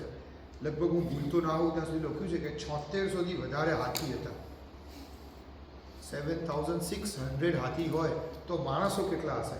5000 આચાર્ય હોય તો માણસો કેટલા હશે? આવડો મોટો એમને તીર્થયાત્રાનો વરઘોડો કાઢ્યો હતો. આભુ શેઠે પાલીતાણાનો મોટી યાત્રા કરી તો કેટલા લોકોનો સંઘ હતો? 2.5 લાખ લોકોનો સંઘ હતો. 2,50,000 લોકો પાસ થયા અને જ્યારે અમદાવાદ આગળથી પાસ થયો તો અમદાવાદના સારંગ રાજાએ આભુ શેઠને કીધું કે તમારા સંઘમાંથી કોઈ મુખ્ય માણસો હોય એમને તમારે ત્યાં જમવા માટે મોકલજો. તો આભુ શેઠે કીધું કે મારા સંઘમાં કોઈ ઊંચું નીચું નથી હોતું, બધા એક જ સરખા હોય છે. તો કે તોય એમાંથી જે કંઈ ખાસ મુખ્ય હોય મોકલજો કે આટલા બધા લોકોને તો હું મેનેજ ના કરી શકું. તો આભુ શેઠે કીધું કે એવું તો શક્ય નહીં બને, પણ સારંગ રાજા હું તમને એક આમંત્રણ આપું છું કે મારો ચાલતો સંઘ અમદાવાદમાંથી પાસ થાય છે, જો તમને વાંધો ના હોય તો આખો દિવસ એક વખત આખા અમદાવાદને જમાડવાનો લાભ મને આપજો. તો પેલા રાજા કે હું તને 2.5 લાખ માણસને પણ જમાડવાનું મારા માટે અઘરું થાય છે અને તું ચાલતા સંઘમાં આખા અમદાવાદને આમંત્રણ આપે છે. કે હું કહું છું તમે જોજો, પ્રયત્ન તો કરજો. અને સારંગ રાજાને બી એમ થયું કે ચલો આપણે બી જોઈ લઈએ અને એમણે આમંત્રણ સ્વીકારી લીધું. અને આ તો અભુ શેઠ હતા, એમણે કીધું કે એમને હું સસ્તામાં પતાવું નહીં, એટલા માટે એમણે ચાલતા સંઘની અંદર પોતાના 2.5 લાખ માણસોનો સંઘ ચાલતો હતો અને અમદાવાદ માટે આવ્યા. 5 દિવસ, એક દિવસ નહીં 5 દિવસ 3 ટંગ આખા અમદાવાદને જમવાનું આમંત્રણ એમણે આપ્યું અને આખું અમદાવાદ જમ્યું. એ પછી સારંગ રાજા જાતે જોવા માટે આવ્યા. બધાએ જમી લીધા પછી મીઠાઈના ઢગલા જોઈને એમને થયું કે શું વાત કરો છો, હું રાજા અને આ શેઠ કંઈ સમજ નથી પડતી કે કોણ ક્યાંની શું પરિસ્થિતિ છે. આપણા મહાજન પાસે એટલી બધી સંપત્તિ હતી પણ એ સંપત્તિનો ઉપયોગ ક્યારે પણ દેખાડા માટે નથી કર્યો, શો ઓફ માટે નથી કર્યો. જ્યારે જરૂર પડે ત્યારે સંપત્તિનો સદુપયોગ ક્યાં કરી શક્યો છે એના માટે ચોક્કસ કર્યો છે. ચોક્કસ આવી રીતની જ્યારે પણ ટેલ પડી છે ત્યારે એમને આવી ટેલ ઉપાડી છે અને સારંગ રાજાની હાજરીમાં આખા અમદાવાદને 5 દિવસ મીઠાઈ ફરસાણ સાથે આભુ શેઠે ચાલુ વરઘોડે એટલે ચાલુ એમનો યાત્રા ચાલતી હતી અને એટલે પોતાનું 2.5 લાખ પબ્લિક તો ખરું જ, એ તો સાથે રહે, એમાં તો કોઈ કોમ્પ્રોમાઇઝ થાય નહીં કારણ કે એને તો મહેમાનની જેમ લઈને આવ્યા છે. અને વચ્ચે કોઈ આવી ડીલ કરી તો કે ફરીથી નવું એમને પણ જમાડી લો, કંઈ વાંધો નથી. અને જમાડ્યા પછી પણ આટલી બધી વસ્તુઓ હતી એટલે કેટલી ક્વોન્ટિટીમાં એમને કર્યું હશે. આવી રથયાત્રાના વરઘોડાઓ આપણે પણ શક્ય હોય ક્યારેક ને ક્યારેક, બધા ઇન્ડિયા ઓરિજિન જ છીએ, ભલે અહીંયા આગળ આવ્યા છીએ, ક્યાંક શક્ય બને તો પોતાની જિંદગીની અંદર 3 દિવસનો 5 દિવસનો 30 દિવસનો 6 મહિનાનો પણ આવા ચાલતા સંઘ કાઢવા. ના નીકળી શકે તો કોઈક આવા સંઘની અંદર એકાદ લાભાર્થી તરીકે પણ લાભ લેવો. ગયા વર્ષે વલ્લભ સુરીવાડ સાહેબે આખો ચાલતો સંઘ કાઢ્યો, તેમાં બધા તપસ્વીઓને કમ્પલસરી આંબિલ કરાવડાયા. અને દરેક ગામે ગામે જ્યાં જ્યાં જાય ત્યાં શાસન પ્રભાવના નવા અલગ અલગ કર્તવ્યો કર્યા. કોઈક જગ્યાએ દરેક સ્કૂલોની અંદર સરસ્વતી માતાની મૂર્તિની સ્થાપના કરાવડી કે ભાઈ આપણા હિન્દુ સ્કૂલો છે, આપણા છોકરાઓ ત્યાં ભણે છે અને સરસ્વતી માતા જ દેખાતા નથી, એટલે પછી કોઈ પણ બીજા બધા લોકો કોઈ પણ બીજા દેવી દેવતાને પૂજતા થઈ જાય, કોઈ ઈસુ ખ્રિસ્તને માનતા થઈ જાય, કોઈક મુસ્લિમ કોઈકને માનતા થઈ જાય, કોઈ કુરાનની વાત કરતા જાય, આપણે એટલી સરસ્વતી માતાની તો સ્થાપના કરવી જોઈએ. તો જૈન મહાત્મા હોવા છતાં પણ આવા સમયે શાસન પ્રભાવના થાય એવા કર્તવ્ય ચાલુ સંઘે એમને કર્યા. લગભગ હું માનું છું ત્યાં સુધી ચાલતા સંઘની અંદર એ 9 દિવસ કે 18 દિવસની અંદર કદાચ 1 લાખથી વધારે સ્ટેશનરીના સેટ એમણે દરેક ગામડે ગામડે વહેંચ્યા. જે જ્યાં આગળ જાય ત્યાં કીધું કે ભાઈ અમારા તરફથી ખરો. બધા ક્યાં કોનો સંઘ છે? તો કે આ જૈનોના કોઈ મહારાજ સાહેબ આવ્યા છે ને એમનો સંઘ છે. અરે વાહ, શું વાત છે! એવો તો કેવો સંઘ કાઢે, ચલો આપણે બધા જોવા જઈએ. અને બધા જોવા માટે આવે અને ભક્તિ જોવે કે આવા દેરાસર હોય, આવા મહાત્મા હોય, આ મહાત્મા અંબિલ જ કરે ક્યારે પણ આવું કશું ખાય જ નહીં. અને એમનું પાણું ક્યારે થાય? આ ભાવમાં એમનું પાણું બી નહીં થવાનું, એમનું પાણું બી હવે આવતા ભાવમાં થવાનું. આવા મહાત્મા તો દર્શન કરીને લાભ મળ્યું. એમ કરતાં કરતાં કોઈકના દિલની અંદર સંકિતની પ્રાપ્તિ થઈ જાય તો કામ થઈ જાય. તો જ્યારે પણ આવી યાત્રા કરો તો માત્ર ને માત્ર લક્ષની અંદર સંઘ છે, શાસન છે, એની જોડે અજૈનોની પણ ભક્તિ કેવી રીતે કરી શકાય એ બી સરસ મજાની પ્રયત્ન કરી શકાય. સમય એક નાનકડું સૂચન કરવાનું મન થાય કે ચોક્કસ અહીંયા આગળ તમે ઘણો બધો સરસ પ્રયત્ન કરો જ છો, પણ આ દેશની વ્યવસ્થા એવી છે કે અહીંયા આગળ કન્ટિન્યુઅસ બહારથી છોકરાઓ ભણવા માટે આવે છે. પેથળશા મંત્રીની એવી સિસ્ટમ હતી કે જ્યારે પણ માંડવગઢની અંદર કોઈ પણ બહારથી આવે તો એને એક સોનાની ઈંટ આપી દે અને એટલા માટે એને ખબર પડી જાય કે ભાઈ હવે તું મારો સાધર્મિક છું એટલે તને અહીં આગળ રહેવાની બધી વ્યવસ્થા થઈ જશે અને કંઈ પણ જરૂર હોય તો પેથળ મંત્રીને ત્યાં આગળ જોઈ લેવાનું. મેં પહેલા દિવસે જ અનીશભાઈને ત્યાં જોયું, કોઈ પણ સ્ટુડન્ટ્સ હોય તો અનીશભાઈ કે મારે ત્યાં જાઓ જમવા માટે, અત્તરવાણું કરવાનું છે, મારે ત્યાં જાઓ. ખૂબ ખૂબ અનુમોદના કે આટલા બધા સંઘની વ્યવસ્થાની સાથે અમે લોકો તો ત્યાં આગળ હતા જ અને એની સાથે પણ કોઈ સ્ટુડન્ટનો ફોન આવે એમને કીધું કે આ વાંધો નહીં આવી જાઓ. એમની જોડે ભાભીની પણ અનુમોદના, કારણ કે બોલાવી તો લાવે પણ જમાડવાવાળા જો મજબૂત ના હોય તો પાછી નવી પ્રશ્ન ઊભા થઈ જાય. તો જો આપણે આપણા સંઘને આગળ લઈ જવો છે, જૈન શાસનને આપણી મુખ્ય લાઈનને મજબૂત કરવી હશે, આજુબાજુ બીજી લાઈન કરતાં પણ લોકો આપણી બાજુ ડાયવર્ટ થવા ના થાય તો આપણી લાઈનમાં આવે એના માટે શું પ્રયત્ન કરવો જોઈએ? તો સંઘમાંથી ક્યાંક ને ક્યાંક એવી નાની વ્યવસ્થા હોય કે ભાઈ કોઈ પણ ઇન્ડિયાથી અહીંયા આગળ આવે, જૈન છું, કોઈ પણ સમુદાયનો, કોઈ પણ સંગરદારનો છું, શ્વેતાંબર, દિગંબર, સ્થાનકવાસી ગમે તે છું, પણ જો તું જૈન છું તો તું સંઘમાં મળ, તારી થતી બધી વ્યવસ્થામાં અમે તને સપોર્ટ કરશું, પણ તું એક વખત આવી જા. ત્યાંથી આવા વ્યક્તિને એવો વિચાર આવે કે ત્યાં જઈશું, અનનોન જગ્યાએ છે, છોકરો એકલો જાય છે, ખબર નહીં શું તકલીફ પડશે, ક્યાં ભણશે. આપણે જરૂરી નથી કે દરેક વખતે પૈસાથી સહાય કરવાની હોય છે, પણ એને એવી ખબર પડે કે કોઈક ત્યાં આગળ એવો જૈન સંઘ છે કે જે સપોર્ટ કરવા માટે તૈયાર છે અને ફોર્મલી આખી વ્યવસ્થા થઈ હોય. આપણી વેબસાઇટ પર પણ એક નાનકડું એનું કોર્નર હોય કે કોઈ પણ સ્ટુડન્ટ્સ અહીંયા આગળ આવે છે એમ કરતાં કરતાં પણ લોકો આપણે ત્યાં સ્થિર થશે અને અલગ અલગ પ્રવૃત્તિમાં જોઈન થશે. કાલે આ જ સંઘ મોટો થશે, આજનો કોઈક સ્ટુડન્ટ કાલે આપણા સંઘમાં કોઈક મહત્ત્વનું મદદરૂપ પણ બની શકે. પોતપોતાની કોઈ સ્કિલ અકાઉન્ટની છે, કોઈક એન્જિનિયરિંગની છે, કોઈ આર્કિટેક્ટની છે, કોઈક નાનકડી બીજી કોઈ સર્વિસની છે, એ પણ કરી શકે. સંઘ જોડે હું કનેક્ટ થયો અને ત્યાંથી આવેલો દીકરો એ જૈન શાસનથી અગેન અહીંયાથી કનેક્ટ થઈ જાય, આ વ્યવસ્થા સંઘમાં પણ આપણે કરી શકીએ. તો આ રથયાત્રાનું એક સરસ મજાનું કર્તવ્ય છે. એના પછી રાત્રિ જગાનું એક કર્તવ્ય છે. શાસન પ્રભાવનાનું દેવદ્રવ્યની વૃદ્ધિ આપણે કરી દીધી છે અને આલોચના છે. આ રીતે કર્તવ્ય છે. શાસન પ્રભાવના, જેમ અત્યારે મેં વાત કરી, આ જેમ બહારથી આવેલા સ્ટુડન્ટ્સને આપણે અહીંયા આગળ બોલાવીએ અને બધા સ્ટુડન્ટ્સ અહીંયા આગળ આવે અને એને એમ થાય કે હા, ઇડિલેટ જૈન સંઘની અંદર આવું કામ થાય છે. કોઈ પણને ખબર પડે, અત્યારે યુએસની અંદર આવી ઘણી બધી નાની નાની સિસ્ટમ્સ ચાલુ થઈ ગઈ છે કે ત્યાં આગળથી અહીંયા આગળ ઇન્ડિયાથી જે પણ સ્ટુડન્ટ્સ ત્યાં જાય, આજથી 10 વર્ષ પહેલાં જેટલા લોકો ફોરેન જતા હતા એના કરતાં લગભગ 10 ટાઈમ્સ મોર લોકો ફોરેન આવતા થઈ ગયા. તો એની પણ એક જુદી વ્યવસ્થા જોવી પડે. દરેક સમયે જે બદલાવ આવે એ બદલાવને આપણે જો એક્સેપ્ટ નહીં કરીએ તો ચેન્જ જોડે ચેન્જ નહીં થઈએ તો અગેન આપણે પણ ક્યાંક સિસ્ટમમાંથી બહાર જતા રહીશું. તો શાસન પ્રભાવના આવી કેવી રીતે કરવી? સુરતની અંદર જીનેબેનું ફેમિલી છે એ શાસન પ્રભાવનાનું અદ્ભુત કામ કરી રહ્યું છે. મને લાગે છે કે છેલ્લા 25 વર્ષ તો થયા છે ત્યારથી રોજ 3-4 હજાર લોકોને રોજ ખીચડી આપવાનું કામ કરે છે. અને માત્ર ખીચડી આપવાનું એમના લગભગ 22-25 સેન્ટર ચાલે છે અને એમનો ગોલ એવો છે કે આખા સુરતની અંદર એક પણ વ્યક્તિ, જૈન સુધની તો વાત જ નથી, આ તો બધી અજૈનોની વાત છે, એક પણ વ્યક્તિ એ ભૂખ્યો ના સૂવો જોઈએ. એની આખી વ્યવસ્થા જીનેબીનું આખું ફેમિલી કરે છે. આખા ફેમિલીનો કોમન એજન્ડા, સવાર પડે આપણે બધા વિચારીએ કે ઓફિસ જેવું, એમનું ફેમિલી શું વિચારે? સૌથી પહેલાં આજે ખીચડી ઘરમાં ક્યાં ક્યાં શું તકલીફ છે, કોઈ જગ્યાએ ખીચડી નથી બની, કોઈ જગ્યાએ માણસ નથી આવ્યો, કોઈ જગ્યાએ કે બીજી તકલીફ છે. આખી વ્યવસ્થા છેલ્લા કોઈ પણ વ્યવસ્થા છે ને તમને કહું, એક ઉપધાન કરાવવા સહેલા છે, એક પ્રતિષ્ઠા કરાવી સહેલી છે, એક નવાનું કરાવવું સહેલું છે. કેમ? કારણ કે પ્રસંગ લીધો, માથે આવ્યો, પતી ગયો. પણ કોઈ પણ વ્યવસ્થા લોંગ રન માટે કરવી એ ખૂબ અઘરી છે. 365 દિવસ કોઈ પણ તહેવાર છે, કંઈ પણ છે, તહેવારના દિવસે ખીચડી જોડે પાછું નવી મીઠાઈ એડ થઈ ગઈ. આજે તહેવાર છે, દિવાળી દિવસ છે તો આપણે એમાં શીરો એડ કરીએ, અને પાછા 1-2 લોકોને નહીં, 3000 લોકોનું રસોડું બને અને બધા લોકોની સુધી આ વસ્તુ પહોંચે. ઘણી વખત એવો વિચાર આવે કે કેટલા બધા લોકો એવા છે કે જે આપણા સેન્ટર સુધી આવી નથી શકતા, તો શું કરીએ? કામ કરીએ, મોબાઈલ વાન આપણે શરૂ કરીએ. અને એમને મને લાગે છે સુરતની અંદર 4 કે 5 મોબાઈલ વાન શરૂ કરી છે, અને રેલવે સ્ટેશનની આજુબાજુની પણ આવી રીતે મોબાઈલ વાન ખીચડી અંદર મૂકી અને જાય. આનાથી સૌથી સારું શું થાય? યંગસ્ટર્સ બહુ જોઈન્ટ થાય. માનવ સેવાનો ધર્મ એવો છે કે જ્યારે પણ ધર્મની શરૂઆત થાય છે તો સૌથી પહેલાં માનવ સેવાથી એમને જોઈન્ટ કરવા પડે. જનરલી આપણે એમને કહી દઈએ કે તમે સામાયિક કરવા માટે પ્રતિક્રમણ કરવાઓ તો તરત એનાથી કનેક્ટ નહીં થાય. તો માનવ સેવાથી શરૂ થાય છે.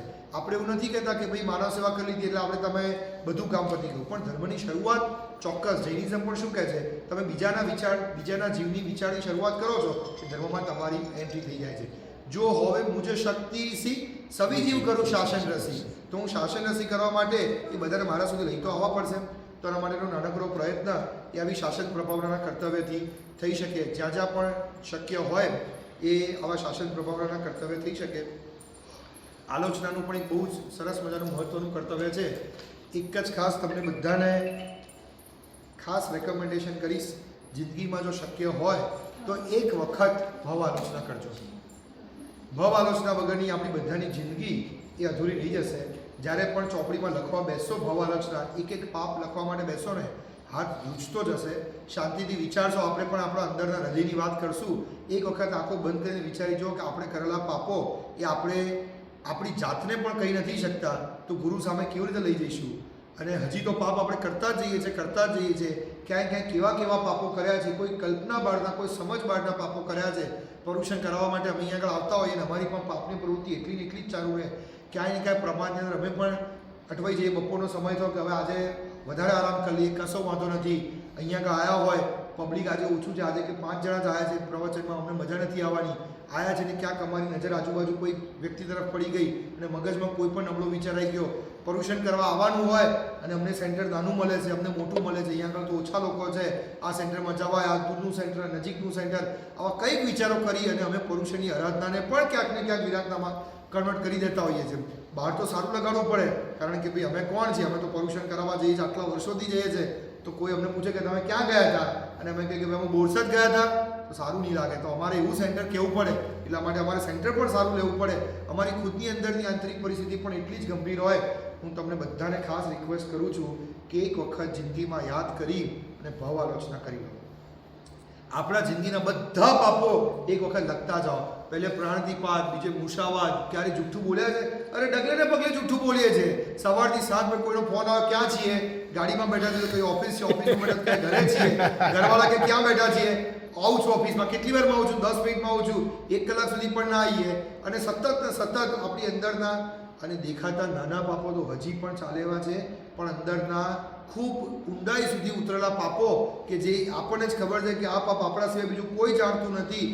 હું મારી ખુદની વાત કરું છું કે ભાવ આલોચના લખતા છેલ્લે એવા સ્ટેજ પર પહોંચી ગયો કે હવે આનાથી વધારે લખી નહીં શકું. હવેના છેલ્લા 4 પાપ એવા છે કે જે લખી નહીં શકું. અને ગુરુ ભગવાન પાસે જાતે ગયો અને ગુરુદેવને કીધું કે ગુરુદેવ, આ પાપ છે ને તમારી સામે બેસીને લખું છું, કારણ કે મારી તાકાત નથી કે આ પાપ હું મારી જાતે લખી. એટલા બધા તમને લાગે કે દેવર્ષિભાઈ ત્યાંથી આગળ આવે છે, 2 વાત કરે છે, છોકરાઓની શિબિરો કરાવે છે, એનઆરઆઈ શિબિર કરે છે, બધું જીરો. કશું અંદરથી ખાલી ખોખું છે, કશું જ છે નહીં. અંદરની કોઈ આંતરિક પરિણીતિના ઠેકાણા નથી. માનસિક વિચારો સાવ છેલ્લી કક્ષાના પહોંચી ગયા છે. બહારથી બધું દેખાતું ખોખું છે. માત્ર ને માત્ર તો ગુરુમાએ કીધું છે એટલે પ્રવૃત્તિના ભાગરૂપે અહીંયા આગળથી આવીએ છીએ. બાકી અંદરની પરિસ્થિતિ જોવા જઈએ તો સાવ જીરો. એટલા બધા પાપો કરેલા છે કે ના પૂછો વાત. કદાચ એક્શનથી કદાચ ઓછા વધતા કરતા હશું, પણ માનસિક સ્તર સાવ ઉતરી ગયું. ઉતરતું ગયું, ના પૂછવું વાત. જેમ સમય જતું ગયો વધારે ને વધારે ઉતરતું ગયું. અને એક એક જગ્યાએ જોતા જોતા એમ વિચાર આવે કે ક્યાંક દીક્ષાનો પ્રોગ્રામ કરવા ગયા અને દીક્ષાનો પ્રોગ્રામ હાથમાં માઇક હોય અને ક્યાંક કોઈક સારી છોકરી દેખાઈ જાય, વિચાર આવે કે સારી છોકરી દેખાય છે, અરે ભાઈ દીક્ષાનો પ્રોગ્રામ કરે છે, હાથમાં માઇક છે, પેલા જે સંસાર છોડી રહ્યા છે, પણ મગજ આમ કક્ષાએ નીચે ઉતરી ગયું અને એમ વિચાર આવે કે પછી તમે કહો કે હવે તમે પુરુષની આરાધના કરાવવા જાઓ, ક્યાં આપણે કોઈ બીજાને કોઈ કહેવાની વસ્તુ, જ્યાં આપણી પોતાના જિંદગીના ઠેકાણા નથી તો બીજાને ક્યાં કહેવા જવાના હતા. ક્યાં કોઈક સારી વસ્તુ દેખાઈ ગઈ, કોઈકના ઘરે જમવા માટે ગયા અને અમને ત્યાં શાક આજે બહુ સરસ હતું, અમને ત્યાં આજે બહુ સરસ આવ્યું, પછી વળી પાછી ક્યાંક કોઈ જગ્યાએ આરાધના કરવા માટે ગયા અને વળી પાછા અંદર વિરાધનામાં જતા રહ્યા. સંસારના બાપો કરતા જ ગયા, કોઈ માપ નહીં, કોઈ છેડો નહીં. અને છેલ્લે એ વિચારા કે આ બધાનું કન્ક્લુઝન જો કાઢવું હોય તો ભવ આલોચના પર છે. ખાસ તમને બધાને બે હાથ જોડીને નમ્ર વિનંતી કરું, બહુ જ અઘરું કામ છે. લખવા બેસશો, શાંતિથી વિચારી જુઓ કે આ કામ કરી શકીશું આપણે આપણા પોતાના પાપો લખી શકીએ અને કોઈ ગુરુ ભગવાનને આપી શકીએ એવું ખરેખર આપણું સ્થળ છે. એટલા બધા પાપ કર્યા છે કે આપણે લખીને કોઈને આપી શકીએ. આપણા મહારાજ સાહેબ આપણા ગુરુ ભગવાન વાંચે ને ખબર પડે કે અચ્છા દેવર્ષિ માટે તો આટલી બધી અપેક્ષા રાખતો હતો, મને તો એમ કે કદાચ કાલે ઉઠી દેવર્ષિ દીક્ષા લઈ લે, આ જોઈ તો લાગે દેવર્ષિનો શાવક બનાવાયો, પણ આટલું બધું નીચી કક્ષાએ ઉતરી ગયો. દેવર્ષિ તારી વાત છે, તું આટલું નીચી કક્ષાએ ઉતરી ગયો, તારા માટે આવી જરાય અપેક્ષા નથી. એ ભયની અંદર કદાચ આપણે ભવાલોચના નથી લખી શકતા. પણ હું ખાસ તમને બધાને કહું છું, એક વખત આપણા ગુરુ પાસે, સદગુરુ પાસે કરેલા બધા પાપો ખમાઈ દઈએ અને પછી નવી જિંદગી, નવી શરૂઆત. પછી દર વર્ષે એક વખત સંવત્સરી આવે અને યાદ આવે કે ગયા વખતની ભવાલોચના પછી આ વખતની સંવત્સરી વળી પાછા પાપો છે અને આપણા ગુરુ ભગવાનને તો ખબર જ છે કે આપણે ક્યાં છીએ. એમ કરતાં કરતાં ભવાલોચના કરી લઈએ. ખૂબ મહત્વનું કર્તવ્ય છે. જીવદયા કરી શકીશું, સાધર્મ્ય ભક્તિ હજી કરી શકીશું, બાજુવાળાને ક્ષમાપના પણ કરી શકીશું, પણ આપણી અંદરના જે પેલા દોષોનો રાખડો ફાટેલો છે ને, આને નહીં કાઢી શકીએ. એટલો બધો અંદર અહમ પડેલો છે, એટલો બધો મોહ રાજા એવા ફૂફાડા મારે છે કે કોઈ જગ્યાએ મેળ નહીં પડે. હું બોલું છું ત્યારે પછી મગજમાં વિચાર આવે કે લોકો મને જજ કરતા હશે, હું સારું બોલું છું ને મારું બોલેલું લોકોને ગમતું હશે. સતત ને સતત આ વિષયને કશાયની અંદર આપણે ચાલતા છીએ. ખાસ તમને બધાને કહું છું, ખરેખર કરવા જેવી કર્તવ્ય ભવાલોચના છે. પ્રયત્ન આપણે ચોક્કસ બધા કરીશું. 11 કર્તવ્યને અહીંયા આગળ આપણે પૂર્ણ કરીએ છીએ. સમય સવા ત્યાંથી પણ 10 મિનિટ ઉપર જતી રહી છે, પણ કેટલાક કર્તવ્યોને ક્યાંક તમારા સુધી લઈ જવાનો પ્રયત્ન કરો તો ખાસ આ 5 કર્તવ્ય અને 11 કર્તવ્ય બોલતા ક્યાંય પણ ચિનાજ્ઞા વિરુદ્ધ કંઈ પણ બોલાઈ ગયું હોય તો ત્રિવિધે મિચ્છામિ માત્ર ને માત્ર પ્રભુના શાસનને હજી વધુ ને વધુ આગળ લઈ જઈએ અને ક્યાંક ને ક્યાંક આપણે ભવિષ્યમાં આપણા જૈન શાસનથી દૂર ના થઈએ એટલી જ અપેક્ષા રાખીએ છીએ. કારણ કે જો આ જૈન શાસન નહીં મળ્યું હોય તો આવનારા ભવિષ્યમાં ક્યાં જઈશું? બધું જ મળ્યું, માનવ ભાવ મળ્યો, બધી ઇન્દ્રિયો મળી, પણ કદાચ અહીંયા જ ઓસ્ટ્રેલિયાની અંદર આવ્યા પછી પણ જો જૈન ધર્મ ના મળ્યો હોત અને બાજુમાં કોઈક દોડેને ત્યાં જન્મ થયો હોત તો આપણું શું થાત? ભગવાન મળ્યા ન હોત, શાસન મળ્યું ના હોત તો આપણે ક્યાં જાત? તો એક જ ઈચ્છા છે કે આ કંઈક ને કંઈ આ સત્પ્રવૃત્તિ કરવા દ્વારા ભવાંતરની અંદર જૈન શાસનનો યોગ આપણને બધાને મળે એવી જ અભ્યર્થના સાથે જીનાજ્ઞા વિરુદ્ધ કંઈ પણ બોલી ગયું હોય તો મિચ્છામિ પચકા. આવતીકાલે સવારે શું ટાઈમ છે? આ ટાઈમ 9:30. કાલથી કલ્પસૂત્ર છે. કલ્પસૂત્રની 5 જ્ઞાન પૂજા અહીંયા હોય છે. યસ, એ બધામાં આપણો સમય ઘણો બધો કાલે જશે.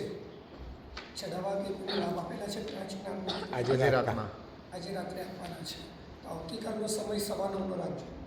બધાને એટલું કહી દેવાનું કે જે લાભાર્થી છે એ સમાન હવે આવી જાય. કારણ કે કાલથી હવે સવાર અને બપોરના 2 પ્રવચન હોય એ સવારે 1.5 કલાકની અંદર કવર કરવાના છે. એટલે 3 સાડા 9:30 ચાલુ થાય, અડધો કલાક જ્ઞાન પૂજામાં જતો રહ્યો, 10:15 થાય પછી 1 કલાક જ માત્ર મળે અને 1 કલાકમાં 3 કલાકના પ્રવચનો કવર કરવા બહુ અઘરા છે. એટલે જે પણ લાભાર્થી લાભ લે એ બધાને કાલથી આપણે રોજ સવારનો સમય રાખીએ અને 9:30 થી 11:15 તો જ આપણા પ્રવચનો કવર થશે. અને કાલે શનિવાર છે, રવિવારના સવારના પ્રવચન, કાલનું સવારનું, પરમદિવસ કાલ બપોરનું, 3 પ્રવચન કાલે એક દિવસમાં કવર કરવાના છે. કે શનિ રવિવારે સવારે પ્રવચન નથી, એટલે એનું જે 1.5 કલાકનું પ્રવચન, બપોરનું 1.5 કલાકનું પ્રવચન અને સવારનું 1.5 કલાકનું પ્રવચન, 4.5 કલાકના પ્રવચન માત્ર 1.5 કલાકની અંદર કાલે કવર કરવાના છે. એટલે ખાસ વિનંતી કે જો અનુકૂળતા હોય તો રાત્રે તમને જે વાતચીત કરી તમને જે અનુકૂળતા લાગે કાલે સવારનો સમય આપણે રાખીએ તો જ્ઞાન પૂજાની અંદર જે 15 થી 20 મિનિટ આપણી જાય અને 9:30 આપણે બરાબર પ્રવચન આપણે કરી શકીએ.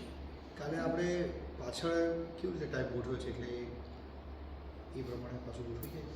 કાલે પાછળ છે કોઈ? હા, ઉપવાસ પણ सूर्योगे अपने बचकाई जब प्यारम दिव्यम प्यारम अष्टमाण खाइबम साइबम नंदनागण सस्तागण मंत्रागण सब सत्तागण पाइठमणिगण मत्तागण सब सत्तागण मणार कुर्सी साड़कुर्सी मुट्ठी से बचकाने तो सस्तागण मत्तागण दिशामण जावगण मत्तागण सब सत्तागण पाणस लेडवाले अच्छेडवा बोलण सच्चितण सत्तागण वो सिरे आमदी लेखाष्णु वैष्णु कुर्सी साड़कुर्सी कोई भी मन होय तो आज जोड़ो